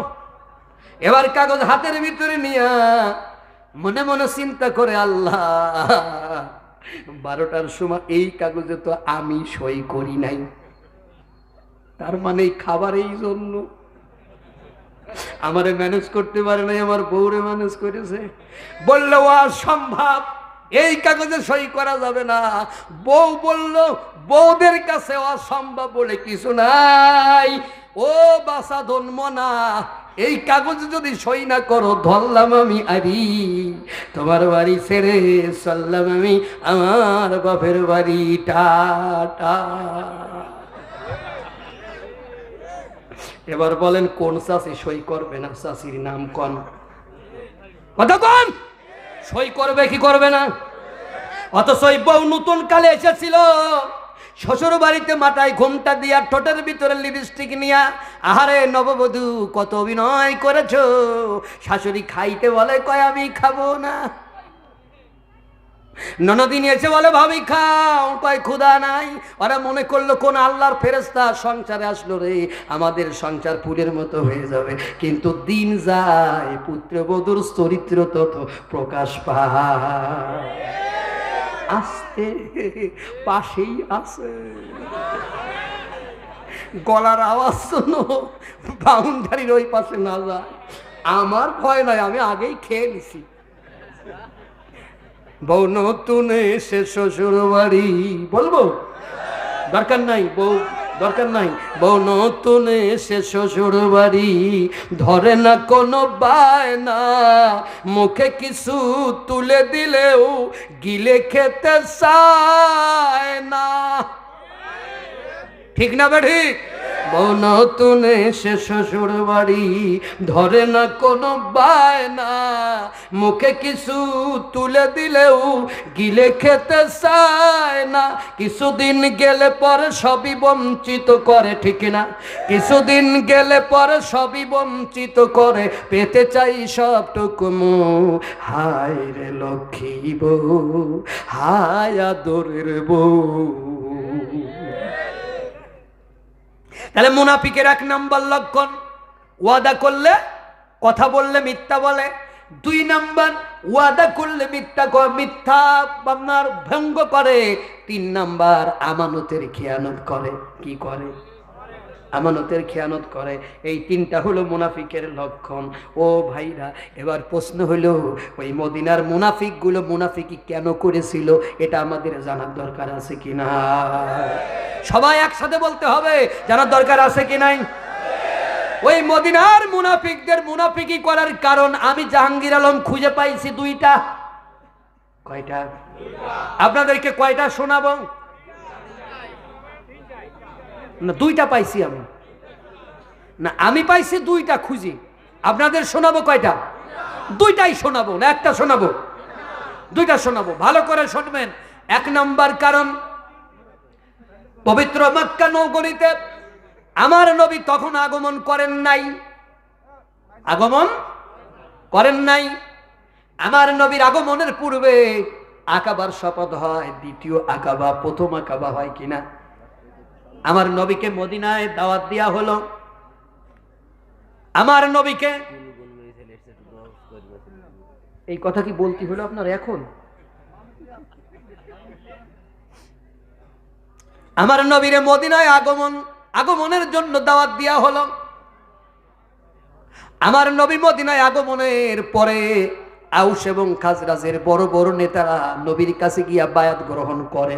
সুবহানাল্লাহ, আস্তে না জোরে, আরো জোরে কন।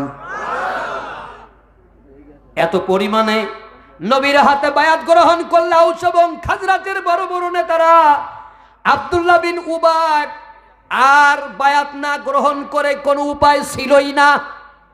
আব্দুল্লাহ বিন উবাই তার সাঙ্গ পাঙ্গদের নিয়ে নবীর হাতে বায়াত করলো। কিন্তু আমার নবী মদিনায় আগমনের পূর্বে এই আউস এবং খাজরাজ এরা এতটাই বেপরোয়া ছিল, একটা উটের জন্য এই দুইটা গোত্র 40 বছর পর্যন্ত তারা যুদ্ধ করেছিল। আউস এবং খাজরাজ কোনো কারণেই তারা ঐক্যমতে পৌঁছাইতে পারত না। তারা একটা কারণে একমত হয়েছিল, খাজরাজ গোত্রের নেতা আব্দুল্লাহ বিন উবাইকে তারা মদিনার প্রেসিডেন্ট বানাবে। ভালো করে বুঝে নেবেন, প্রেসিডেন্ট বানানোর কথা বলে তার জন্য সোনার মুকুট অর্ডার দেওয়া হলো। সোনার মুকুট বানানো শুরু করে দিল। সোনার মুকুট হয়েও গেল রাজমুকুট। এবং আব্দুল্লাহ বিন উবাইকে প্রেসিডেন্ট বানানোর অভিষেক অনুষ্ঠানের প্রস্তুতি পর্ব শুরু হয়ে গেল। বিভিন্ন গোত্র থেকে তারা লোকজন বাছাই করে কমিটি করে আব্দুল্লাহ বিন উবাইকে তারা অভিষেক দেবে মদিনার প্রেসিডেন্ট হিসাবে। এই পূর্ব প্রস্তুতি শুরু হয়ে গেল। ইতিমধ্যে আমার নবী যখন মদিনায় আসলেন, নবীর আগমনের বার্তা যখন মদিনার ঘরে ঘরে পৌঁছে গেল, তখন আউস এবং খাজরাজের বড় বড় নেতারা আমার নবীর দ্বীনের ছায়াতলে এসে আশ্রয় নিল। আশ্রয় নেওয়ার পরে আব্দুল্লাহ বিন উবাই নিজেও আর দ্বীন গ্রহণ না করে পারল না। ওই যে আবু জাহেলের আব্দুল্লাহ বিন উবাইর মনের ভিতরে একটা কষ্ট রয়ে গেল, আমি মদিনার প্রেসিডেন্ট হতে পারতাম, আমি রাজমুকুট মাথায় দিতে পারতাম, আমি এই মদিনার একচ্ছত্র শাসক হতে পারতাম, এই মদিনার একচ্ছত্র কর্তৃত্বের অধিকারী হতে পারতাম। শুধুমাত্র একটা কারণেই পারলাম না, একটা মানুষ আমার জীবনে বাধা। এই মানুষটা হলো আব্দুল্লাহর বেটা মুহাম্মদ। সে যদি মদিনায় না আসতো তাহলে আমি ক্ষমতা হারাতাম না, আমার গদি হারাতাম না, আমার মসনদ আমি হারাতাম না, আমার মসনদে বসে আমি সারা জীবন ভরে মানুষের উপর আমার ছড়ি ঘোরাইতে পারতাম। এই যে মনের কষ্ট, এই কষ্টের শুধুমাত্র এই কষ্টের কারণে আমার নবীর মেনে নিতে পারে নাই, নবীর দ্বীন মেনে নিতে পারে নাই, আল্লাহর কোরআন মেনে নিতে পারে নাই। সারা জীবন মরার আগের দিন পর্যন্ত, মরার দিন পর্যন্ত, মরার 1 সেকেন্ড আগ পর্যন্ত আমার নবীর সাথে বিরোধিতা করেছে। এই ক্ষমতার লোভে, এই চেয়ারের লোভে, রাষ্ট্র ক্ষমতার লোভে, গদির লোভে, কোরআনের সাথে গাদ্দারি, কোরআনের সাথে বিরোধিতা, নবীর সাথে বিরোধিতা, এই রকমের চেয়ারের লোভ, ক্ষমতার লোভ আর প্রভাব প্রতিপত্তির লোভে বাংলাদেশে কোরআনের সাথে বিরোধিতা, আলেম উলামার সাথে বিরোধিতা, আল্লাহর দ্বীনের সাথে বিরোধিতা করার মানুষ আছে কি না? তাহলে আব্দুল্লাহ বিন উবাই যদি মুনাফিক হয়, এরা মুনাফিক হবে না কেন?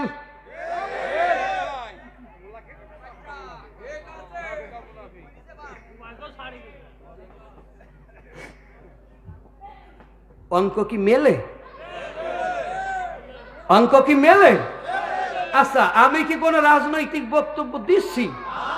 এর পরেও যাদের গার ভিতর চুলকাবে, গরুর গোশ খাইলে কিছু কিছু লোকের অ্যালার্জি বাড়ে, পুঁই শাক খাইলে কিছু লোকের অ্যালার্জি বাড়ে, চিংড়ি মাছ খাইলে কিছু লোকের অ্যালার্জি বাড়ে, এর মানে তো পুঁই শাকের কেউ আশ্রয় না, কেউ তো আর চিংড়ি মাছের ধরে পিটায় না, কেউ তো ইলিশ মাছের ধরে পিটায় না। অ্যালার্জি বাড়লে সে ডাক্তারের কাছে যায়, ট্যাবলেট খায়, অ্যালার্জি নিবারণ করে। তো কোরআনের এই কথাগুলো শুনে তোমার যদি অ্যালার্জি বাড়ে, তাহলে বুঝতে হবে তোমার আবু জাহেল অ্যালার্জি আছে, নমরুদের অ্যালার্জি আছে, ফিরাউনের অ্যালার্জি আছে। তো তুমি ট্যাবলেট খাও আর রোগ ভালো করে ফেলে দাও। আমি মৌলবীর উপর রাগো কেন? আমি মৌলবীকে আমার বাপের বাড়ির টেনে তোমার ওয়াজ শোনাবো মিয়া? নাকি আমার বাপের ওয়াজের ফ্যাক্টরি আছে তুফাজ্জলের মতন, যে তুফাজ্জল বাড়ি থেকে ওয়াজ করে বানায় নিয়ে এসে ওয়াজ করতো?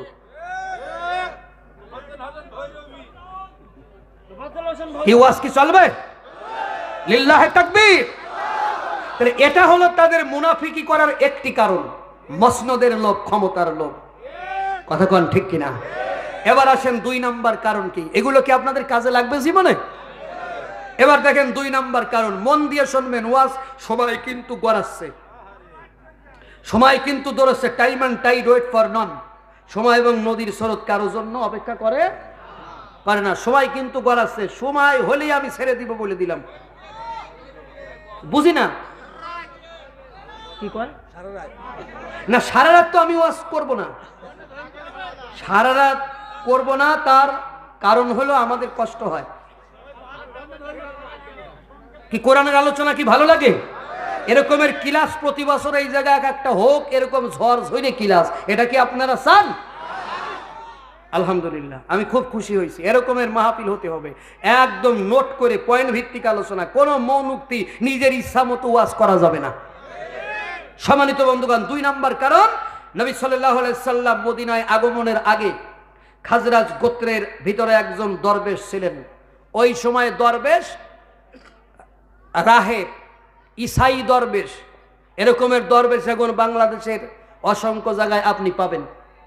এই দরবেশের কাজ ছিল কি? এই দরবেশের কাজ হলো খানকা বানাইয়া দেশের মানুষের কাছে হাদিয়া তহবা খাইতো। তার মোটামুটি ধর্মীয় ব্যবসা রমরমা অবস্থায় ছিল। তার ধর্মীয় ব্যবসা মোটামুটি মদিনার অলিতে গলিতে ছড়াইয়া গিয়েছিল। কথাগণ শুনতেছেন? তারে মানুষ এতটাই বেশি মেনে নিত যে তার দরবারে কিছু মানত করতে মানুষের কোনো কষ্ট হইতো না। সে বসিয়া বসিয়া ওইগুলো গরু, ছাগল, উট, দুম্বা, ভেড়া ওগুলো সে খাইতো। আমার নবীর আগমনের পরে সে মনে মনে চিন্তা করিল, আমার এই দরবেশি ব্যবসা আর থাকিবে না। নবীর এই ইসলামী আন্দোলন যদি মদিনার ঘরে ঘরে পৌঁছে যায়, তাহলে আমার এই গরু, উট, ছাগল, দুম্বা, ভেড়া আমার দরবারে আর আসিবে না। আমার খানকা আমি আর টিকাইয়া রাখিতে পারিব না। এই জন্য তিনি চলিয়া আসিলেন। আব্দুল্লাহ বিন উবাইয়ের কাছে আসিয়া বলিলেন, আপনার অভিলাষ হলো রাষ্ট্র ক্ষমতা, আমার অভিলাষ হলো আমার খানকার গরু, ছাগল, উট, দুম্বা, ভেড়া। আমার মোটামুটি শাসন ক্ষমতায় যাওয়ার কোনো ইচ্ছা নাই, আমার রাজনীতি করার ইচ্ছা নাই। আমার একটা ইচ্ছা, আমি দেশের মানুষের ঘরে ঘরে দিনের দাওয়াত পৌঁছে দিতে চাই। এছাড়া আমার আর কোনো অভিলাষ নাই। আপনার অভিলাষ হলো রাষ্ট্র ক্ষমতায় যাওয়া। আপনার উদ্দেশ্য আমার উদ্দেশ্য এক না হলেও কিন্তু আমাদের শত্রু এক এবং অভিন্ন। সে হল আব্দুল্লাহর বেটা মুহাম্মদ। তারা যদি উৎখাত করিতে না পারি, এই আব্দুল্লাহ বিন উবাইর প্রচলিত নব ইসলামী আন্দোলনকে যদি মদিনার মাটির থেকে আমরা উৎখাত করতে না পারি, আপনি ক্ষমতা পাবেন না, আমারও খানকা চলিবে না। এই রকমের দরবেশ বাংলাদেশে আছে কি নাই এখন? বাবাজি আছে কিনা? কথাগুলো কি মেলে ভাই? মিলতেছে? মেলবে না। কত কষ্ট করে নোটটা করছি ভাই, মেহেরপুরীর জন্য না মিলে পারে? এগুলো আমি কিছু বানাইয়া কই না, এর আপনি অনলাইনে সার্চ দিলেও পাবেন এগুলো। কিন্তু আমাদের এই কথাগুলো জনগণের সামনে বলার মানুষের বড় অভাব হয়ে গেছে। কারণ মাহফিল তো আর তত্ত্বভিত্তিক মাহফিল হয় না, তাফসির মাহফিল নাম হলেও তো তাফসির মাহফিল হয় না। এখন আমাদের মাহফিলগুলো ফানি মাহফিল হচ্ছে। কারণ আমাদের লোক জড়ো করতে হবে, মাহফিল ভাইরাল বক্তা আনতে হবে, আমাদেরকে অনেক লোকের দরকার।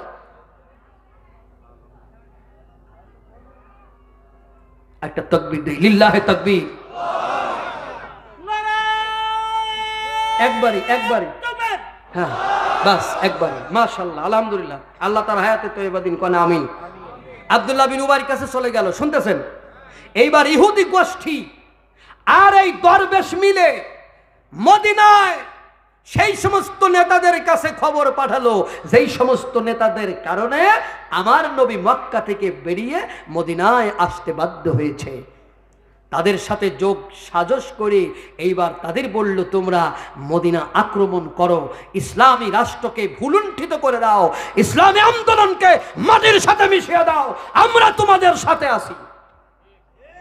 তারই ফলশ্রুতিতে হলো বদরের যুদ্ধ। কি হলো? আরো জোরে, বদরের যুদ্ধ।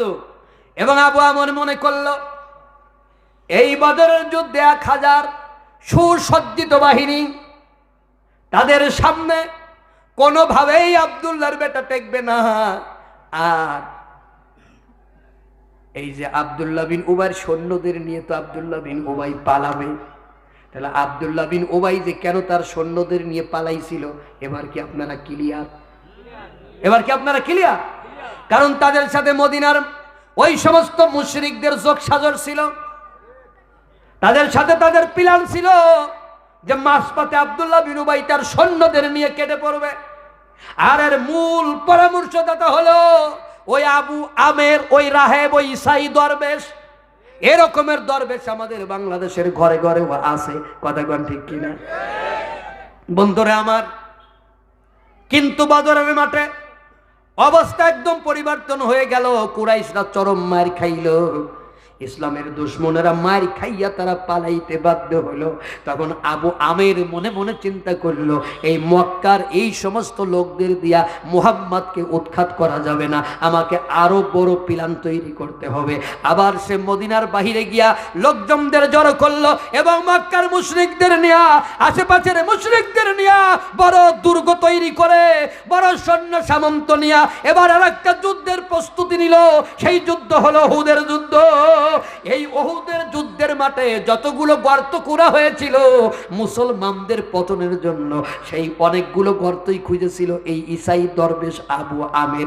এই একটা গর্তের ভিতরে পড়ে আমার নবী আহত হয়ে যায়। কিন্তু উহুদের ময়দানেও যখন তারা আমার নবীরে পরাস্ত করতে পারল না, তখন তারা চলে গেল রোমে।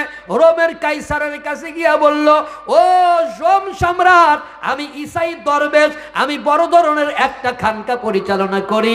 ওগো ঈসা, ওগো আমাদের ধর্মের প্রবর্তক, তুমি শোনো, আমাদের দিন আব্দুল্লাহর বেটা মুহাম্মদ মক্কা থেকে সে গজাইছে ওই বীজটা, এখন সেই বীজ এখন মদিনায় চলে গেছে। মদিনার থেকে সে লোকজনদের সংগঠিত করে এই পৃথিবীর থেকে আমাদের ঈসাই ধর্মটাকে নিশ্চিহ্ন করার জন্য ষড়যন্ত্র করতেছে। তখন কাইসার মক্কা আক্রমণের জন্য সিদ্ধান্ত নেয়। আর এই খবর আমার নবীজির কাছে যাওয়ার কারণে আমার নবী তাবুকের যুদ্ধের প্রস্তুতি নেয়। আমার নবী 30,000 সৈন্য রিক্রুট করলেন তাবুকের যুদ্ধের জন্য। কিন্তু এর ভিতরে আবু আমের পরামর্শ করলো এই মুসলমানদেরকে দুর্বল করার জন্য। এই মদিনাতে 2টা মসজিদ এখনো বিদ্যমান আছে। একটা মসজিদ হলো মসজিদে কুবা, আর একটা মসজিদ হলো মসজিদে নবাবী। এই 2টা মসজিদে নবীর অনুসারীরা নামাজ আদায় করতে যায়। আমাদেরকে তৃতীয় আর একটা মসজিদ নির্মাণ করতে হবে। এই মসজিদের কাজ হবে আমাদের গোয়েন্দারা এই মসজিদে ঘোরাফেরা করবে আর মুসলমানদেরকে ধরে ধরে এই মসজিদে তারা নিয়ে আসবে। এই করে আমাদের তৃতীয় একটা পক্ষ তৈরি হয়ে যাবে। আমরা মুহাম্মদকে বোঝাতে বাধ্য হব, দুর্বল লোকেরা, অসুস্থ লোকেরা বৃষ্টির কারণে, শীতের কারণে তারা ওই অত দূরে ওই মসজিদে নামাজ পড়তে যাইতে পারে না। এই কারণে আমাদের আর একটা মসজিদ নির্মাণের প্রয়োজন হয়েছে। আমরা আর একটা মসজিদ নির্মাণ করেছি। এই মসজিদের বৈধতা আমরা এইভাবে নেব। আবু আমেরের যত এজেন্ট আছে সমস্ত এজেন্টরা এই জায়গা বসে বসে কাজ করবে, আর আমাদের সমস্ত সলা পরামর্শ এই জায়গা হবে। আমরা মুসলমানদের ভিতরে ফাটল তৈরি করতে আমরা সচেষ্ট হব। কোন মুসলমান মসজিদে কুবায় যায় আর মসজিদে নববীতে গেলে সেখানে গিয়া কোরআনের দার শুনে, সেখানে নবীর কথা শুনে তারা নবীর অনুসারী হয়ে যাচ্ছে। এখানে তো আমরা কোরআনের দাস দেব না, এখানে আমরা বানায় বানায় গল্প শোনাবো। দেখেন প্ল্যান, এই প্ল্যানের সাথে বাস্তবতা মেলে কিনা দেখেন। এটা বলে তারা একটা মসজিদ নির্মাণ করলো। সেই মসজিদের নাম হলো, কেউ বলেছে মসজিদের দিরার, কেউ বলেছে মসজিদের জেরার। যদি আপনি দুয়াল্লিন বলেন তাইলে বলবেন মসজিদের দিরার, আর যদি জুয়াল্লিন বলেন তাইলে বলবেন মসজিদের জেরার। এই মসজিদের জিরারের অর্থ হলো ক্ষতিকর মসজিদ। মসজিদের নাম দিয়া হলো ক্ষতিকর মসজিদ। শুনতেছেন আপনারা? আল্লাহ মসজিদের নাম দিল ক্ষতিকর মসজিদ। এই মসজিদ নির্মিত হলো আমার নবী অধিক তাবুকের যুদ্ধের প্রস্তুতি নিচ্ছে। কষ্ট হচ্ছে নাকি? আর একটু ওয়াজ করব, মন দিয়ে শুনতেছেন তো? আমার নবী ওদিকে তাবুকের প্রস্তুতি নিতেছে, আর এদিকে আবু আমের তার সাঙ্গপাঙ্গদের নবীজির কাছে পাঠায় দিল, নবী রে, আমাদের মসজিদে এসে যদি একটু নামাজ পড়ে আমাদের মসজিদটা আপনি উদ্বোধন করে দিয়ে যাইতেন, তাহলে আমরা বড়ই উপকৃত হইতাম। আমার নবী এই মসজিদ নিয়ে তার মনের ভিতরে কষ্ট ছিল, সাহাবীদেরও মনের ভিতরে কষ্ট ছিল। তখন অ্যাভেলেবল মসজিদের দরকার ছিল না। তারা যখন একটা মসজিদ নির্মাণ করতেছে, এই মসজিদের খবর আমার নবীর কাছে ছিল। এই মসজিদটা কেন নির্মিত হচ্ছে সেটাও আমার নবী ভালো করেই বুঝতে পারতেছিলেন। এজন্য আমার নবী বললেন, শোনো, আমি বড় ধরনের একটা যুদ্ধের প্রস্তুতি নিতেছি। এখনই তোমাদের মসজিদে আমি উদ্বোধনের জন্য যাইতে পারতেছি না।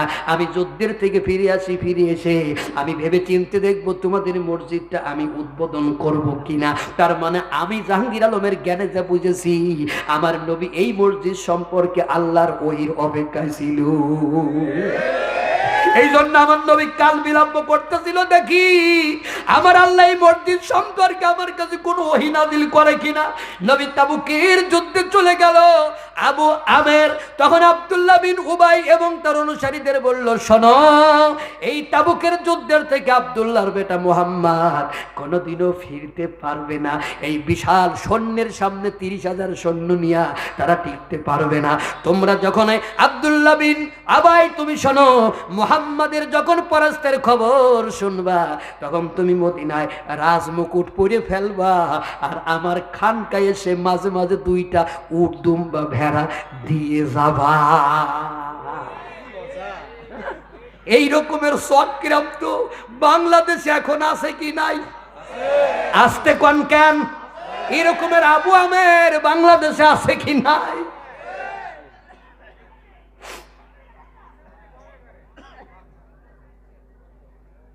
আহা, তাফসীর পড়লে বোঝা যায় এগুলো তো আমরা ইতিহাস থেকে নিয়েছি, হাদিস থেকে নিয়েছি, কোরআন থেকে নিয়েছি। বন্ধুগণ আমার নবী চলে গেলেন তাবুকের যুদ্ধে। শুনতেছেন? তাবুকের যুদ্ধে রোমানরা পরাজয় বরণ করলো। আল্লাহু আকবার, আরো জোরে। এই খবর মদিনায় চলে আসলো। আমার দিক তাকাবেন, এই খবর কোথায় আসলো? মদিনায়। আমার নবী তাবুক থেকে রওনা করে জি আওনা নামক স্থানে আসার সাথে সাথে আমার নবীর কাছে ওহী নাজিল হইল। কি নাজিল? আরো জোরে। আল্লাহ বলে দিচ্ছেন, ওয়াল্লাযীনা ইত্তাখাযু মাসজিদান দিরারাও ওয়া কুফরাও وتفريقا بين المؤمنين وإرصادا لمن حارب الله ورسوله من قبل। আল্লাহ বললেন, আরো কিছু লোক আছে যারা একটি মসজিদ নির্মাণ করেছে 3টা কারণে। কয়টা কারণ? জোরে কোন। 1 নম্বর কারণ সত্যের দাওয়াতকে ক্ষতিগ্রস্ত করার জন্য। আস্তে কোন কে।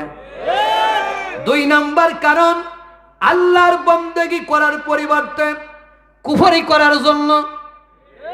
আরো জোরে। 3 নম্বর মুসলমানদের ভিতরে বিভেদ তৈরি করার জন্য। বোঝা যায়? এরকমের ষড়যন্ত্র করে দেখবেন বাংলাদেশে অনেক মসজিদ নির্মিত হচ্ছে। কথা কন। আলোচনা কি চলবে? আহা, তাফসীর মাহফিলের এটাই বড় গুণ, ব্যাখ্যা বিশ্লেষণ করা যায়। কথা কন ঠিক কিনা? এই জন্য অনেকে তাফসীর মাহফিল সহ্য করতে পারে, কয় যে ওয়াজ মাহফিল দাও, ওয়াজ মাহফিল দাও, তাফসীর দিবা কে? তাহলে ওই মসজিদ নির্মিত হলো কয়টা কারণে? 1 নম্বর কারণ, আবার শোনেন, সত্যের দাওয়াতকে ক্ষতিগ্রস্ত করার জন্য। 2 নম্বর আল্লাহর বন্দেগী করার পরিবর্তে কুফরি করার জন্য। 3 নম্বর মুমিনদের মধ্যে বিভেদ সৃষ্টি করার লক্ষ্যে এই বাহিক ইবাদত গাহে এমন এক ব্যক্তির জন্য গোপন ঘাঁটি বানানোর উদ্দেশ্যে যে ইতিপূর্বে আল্লাহ ও তার রাসূলের বিরুদ্ধে যুদ্ধে লিপ্ত হয়েছে। ওই ব্যক্তিটাই হলো আবু আমির। ওই ব্যক্তির নাম কি? ওই ব্যক্তির নাম আবু আমির। আল্লাহ রাব্বুল আলামিন আরো বলে দিলেন ওয়ালা ইয়াহলিফুন্না ইন আরাদনাল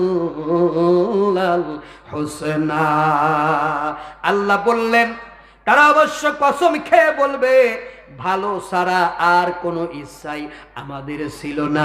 আল্লাহ বললেন ওয়াল্লাহু ইয়াশহাদু ইন্নাহুম লাকাযিবুন।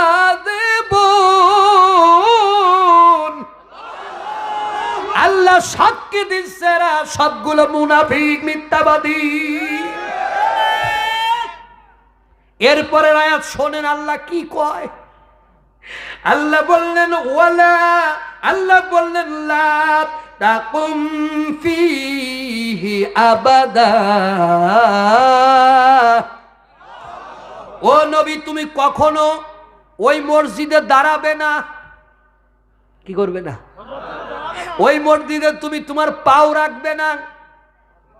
এরপরে বলতেছেন লা মাসজিদুন উসসিসা আলা তাকওয়া মিন আউয়ালি ইয়াউমিন আহাক্কু আন তাকুমা ফীহি। ও নবী তুমি সেই মসজিদেই যাবে যেই মসজিদ সর্বপ্রথম তাকওয়ার ভিত্তিতে তৈরি হয়েছে। তার মানে মসজিদ তৈরি হতে হবে তাকওয়ার ভিত্তিতে। ষড়যন্ত্র করে মসজিদ নির্মাণ করলে ওই মসজিদে কোনো মুসলমানের যাওয়া জায়েজ না। এই জন্য মসজিদ পাইলেই যাওয়া যাবে।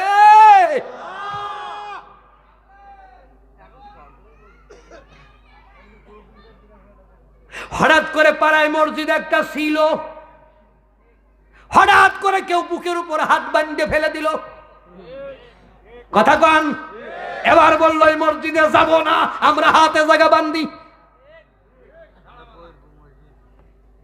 ঠিক আছে কিনা?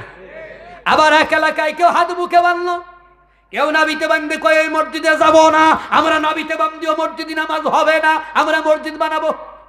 মুসলমানরা গ্রুপিং হলো কি হলো না? আল্লাহর নির্দেশটা কি ছিল? ওয়াতাসিমু বিহাবলিল্লাহ, আল্লাহর রশিকে ঐক্যবদ্ধভাবে ধরো, লা তাফাররাকু, ছিন্ন ভিন্ন হইও না। এই যে আপনি একটা মসজিদ নির্মাণ বানাইয়া সংগঠিত একটা মুসলিম জাতিরে ছিন্ন ভিন্ন করে দিলেন। শুধুমাত্র টুপির একটু রং পরিবর্তন করে আপনি একটা মুসলিম জাতিরে ছিন্ন ভিন্ন করে দিলেন। আপনি বুকে হাত বান্ধা, নাবিতে হাত বান্ধা, গন্ডগোল কইরা একটা ঐক্যবদ্ধ জাতিরে আপনি ডিভাইডেড করে দিলেন। ও ভাই, মক্কায় চলে যান হেরেম শরীফে নামাজ পড়তে, কেউ বা বুকের উপর হাত বাঁধে, কেউ বা নাভির উপর হাত বাঁধে, কেউ কোনো জায়গা বাঁধে না, সোজা ছেড়ে দিয়ে নামাজ পড়ে। ওরা কোনো গন্ডগোল করলো না, ওরা কোনো মারামারি করলো না। যত মুফতি বাংলাদেশে জন্ম নিল রে,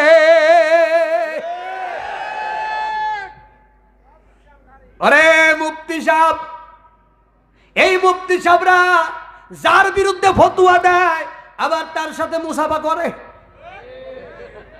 কি করে? যার বিরুদ্ধে হারাম হারাম বলে ফতোয়া দেয় তার বাড়ি আবার দাওয়াত খায়। আস্তে কনকে, জোরে কন। দুইটা ছাত্র গেছে এক স্যারের বাড়িতে বেড়াইতে, মাদ্রাসার ছাত্র। গল্পটা বলবো নাকি?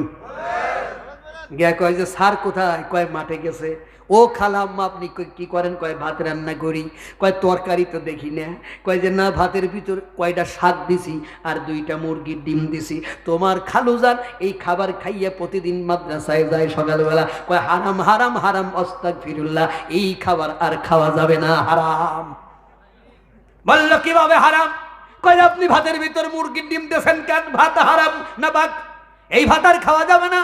কই যে কেন খাওয়া যাবে না? তোমার খালুদাম তো বড় মাওলানা, সে তো জীবনে ফতোয়া দিল না। কয় বোঝে না, এখন আমরা ডিজিটাল যুগের মাওলানা। কেন হারাম? ফতোয়া দাও। কয় যে আপনি ভাতের ভিতরে মুরগির ডিম দিয়েছেন, মুরগির ডিম দিলে ভাত না ভাগ হয়ে যায়, কারণ মুরগিতে ফরজ গোসল করে না। এরপরে হাঁসের ডিম দেবে, হাঁসে ফরজ গোসল করে। এখন ফরজ গোসল চলে যাচ্ছে হাঁস আর মুরগির কাছে, ফতুয়া দিতে দিতে দিতে দিতে বুকে হাত বান্ধা হারাম, নাবিতে হাত বান্ধা হারাম, গোলটুবি লাম্বা টুবি বেদাত, আমাদের ওই যে সবে বরাত বেদাত, তারপরে আমাদের মিরাজ বেদাত, আমাদের দোয়া করা বেদাত, মিলাদ পড়া বেদাত, দোয়া করা বেদাত। কোন সময় জন্মেন ওদের বউরা বেদাত হয়ে গেছে, ওরা খালি বেদাত বেদাত ফতুয়া দেয়। ওরা দিতে দিতে একটা মুসলিম ঐক্যকে বিনষ্ট করেছে, ধ্বংস করেছে। এরা দালাল, মোস্ট দালাল, এরা ইসরায়েলের দালাল, ইহুদিদের দালাল, আমেরিকার রাজতন্ত্রের দালালেরা গোটা পৃথিবীর মুসলমানদেরকে বিভক্ত করার জন্য ইংরেজরা যেভাবে আপনার আলী করে কলকাতা আলিয়া তৈরি করে, সেই আলিয়া স্থানান্তরিত হলো ঢাকা আলিয়া। সেই ঢাকা আলিয়ার 1 থেকে 26 জন প্রিন্সিপাল খ্রিস্টান, ওরা 77 বছর ধরে ঢাকা আলিয়া চালাইছে।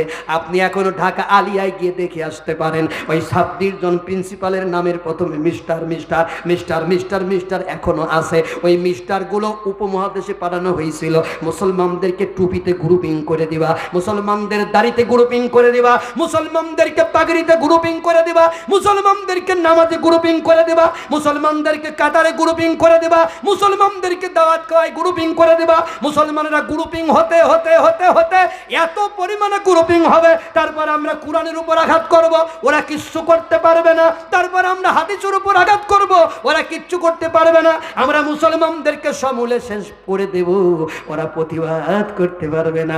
আজকে সেই অবস্থায় মুসলমানেরা চলে আইছে। সুতরাং মুসলমানদেরকে এই গ্রুপিং করার কাজে যারা ব্যস্ত, আপনি নিঃসন্দেহে, আমি লিখে দিয়ে গেলাম, এইগুলো ইসরায়েলের দালাল, ইহুদিদের দালাল, সৌদির রাজতন্ত্রের দালাল এরা।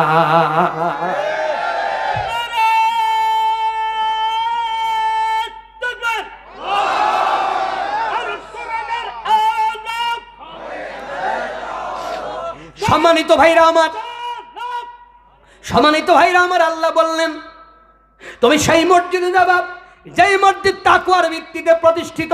শুনতেছেন? ওই মসজিদে গেলে তুমি কি পাবা? আহারে, আমার নবীরে বলতেছে, পিছনে কথা কয় কারা?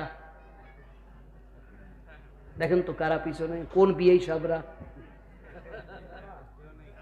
হ্যাঁ, ওই মসজিদে গেলে তুমি কি পাবা? দেখেন আল্লাহ পাক তার নবীরে বলে দিচ্ছে, ও নবী, তুমি ওই মসজিদে গেলে পাবা ফীহি রিজালুন ইউহিব্বুনা আইয়াতাতাহহারু।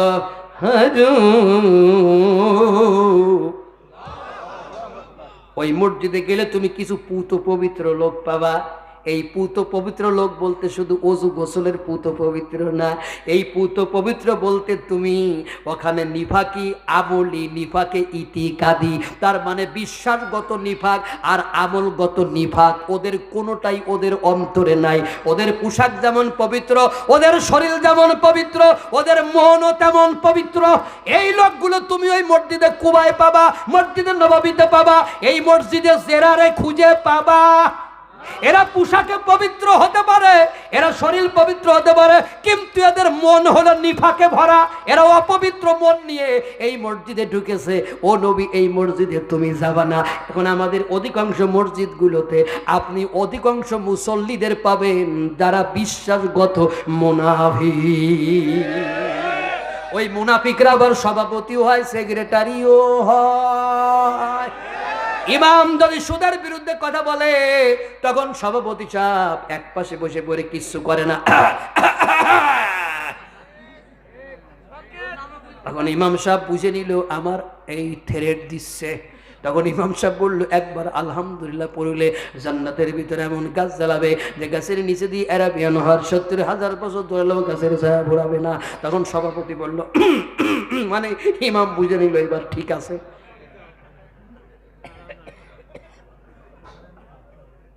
একবার আলহামদুলিল্লাহ পড়লে জান্নাতে এমন গাছ জ্বালাবে যে গাছের নিচে দিয়ে আরবিয়ান হওয়ার 70,000 বছর ধরেও গাছের ছায়া পড়াবে না। কেউ যদি দিনের ভিতরে 1000 বার পরে তাহলে 1000টা গাছ জ্বালাইলো। কেউ যদি মাসের ভিতর 30,000 পরে 30,000 গাছ জ্বালালো। কেউ যদি বছরের ভিতরে সারা বছর প্রতিদিনই পরে তাহলে 3,60,000 গাছ জান্নাতের ভিতরে জ্বালাইয়া গেল।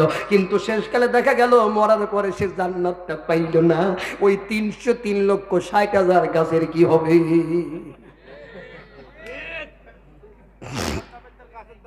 এখন আপনাদের প্রশ্ন হলো, জান্নাতে গাছ যখন লাগাইছি জান্নাত পাবো না কেন?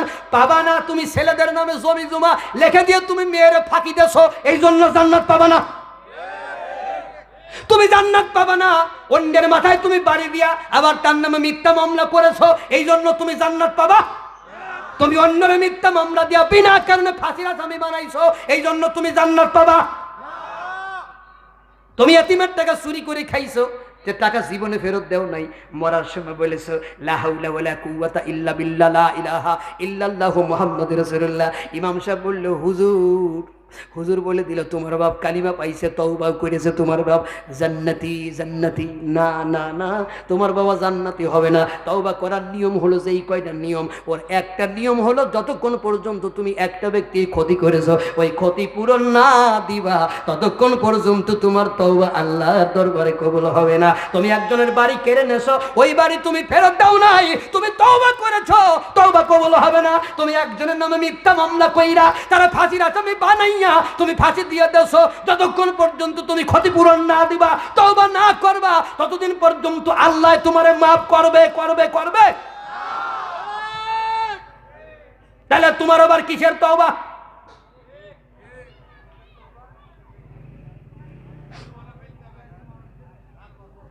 আমাদের অনেকে বলে একবার কালিমা পড়লে আল্লাহর জান্নাতে চলে যাবে, যে একবার কালিমা পড়বে আল্লাহর জান্নাতে চলে যাবে।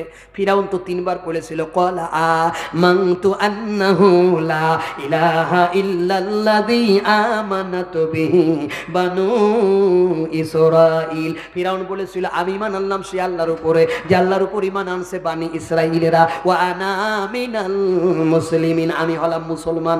আল্লাহ কি তারে মাফ করে দিয়েছে? তাহলে তোমারে আল্লাহ মাফ করবে কেন? তুমি তো নব্য ফিরাউন।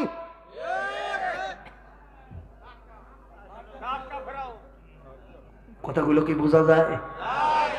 আজকে আর একটু করব। সম্মানিত বন্ধুগণ আমার, আল্লাহ রাব্বুল আলামিন বললেন আল্লাহু ইউহিব্বুল মুত্তাহিদিন। আল্লাহ পবিত্রতা অর্জনকারীদের ভালোবাসেন। সুবহানাল্লাহ। সম্মানিত বন্ধুগণ আমার, তাহলে মদিনায় মুনাফিকদের মুনাফিকি করার 2টা কারণ ছিল। 2টা কারণ আমরা জেনে নিলাম। একটা কারণ হলো ক্ষমতা হারাইছে, চেয়ার হারাইছে, ক্ষমতার মসনদে বসতে পারে নাই, এই জন্য আল্লাহর দ্বীনের সাথে বিরোধিতা করেছে।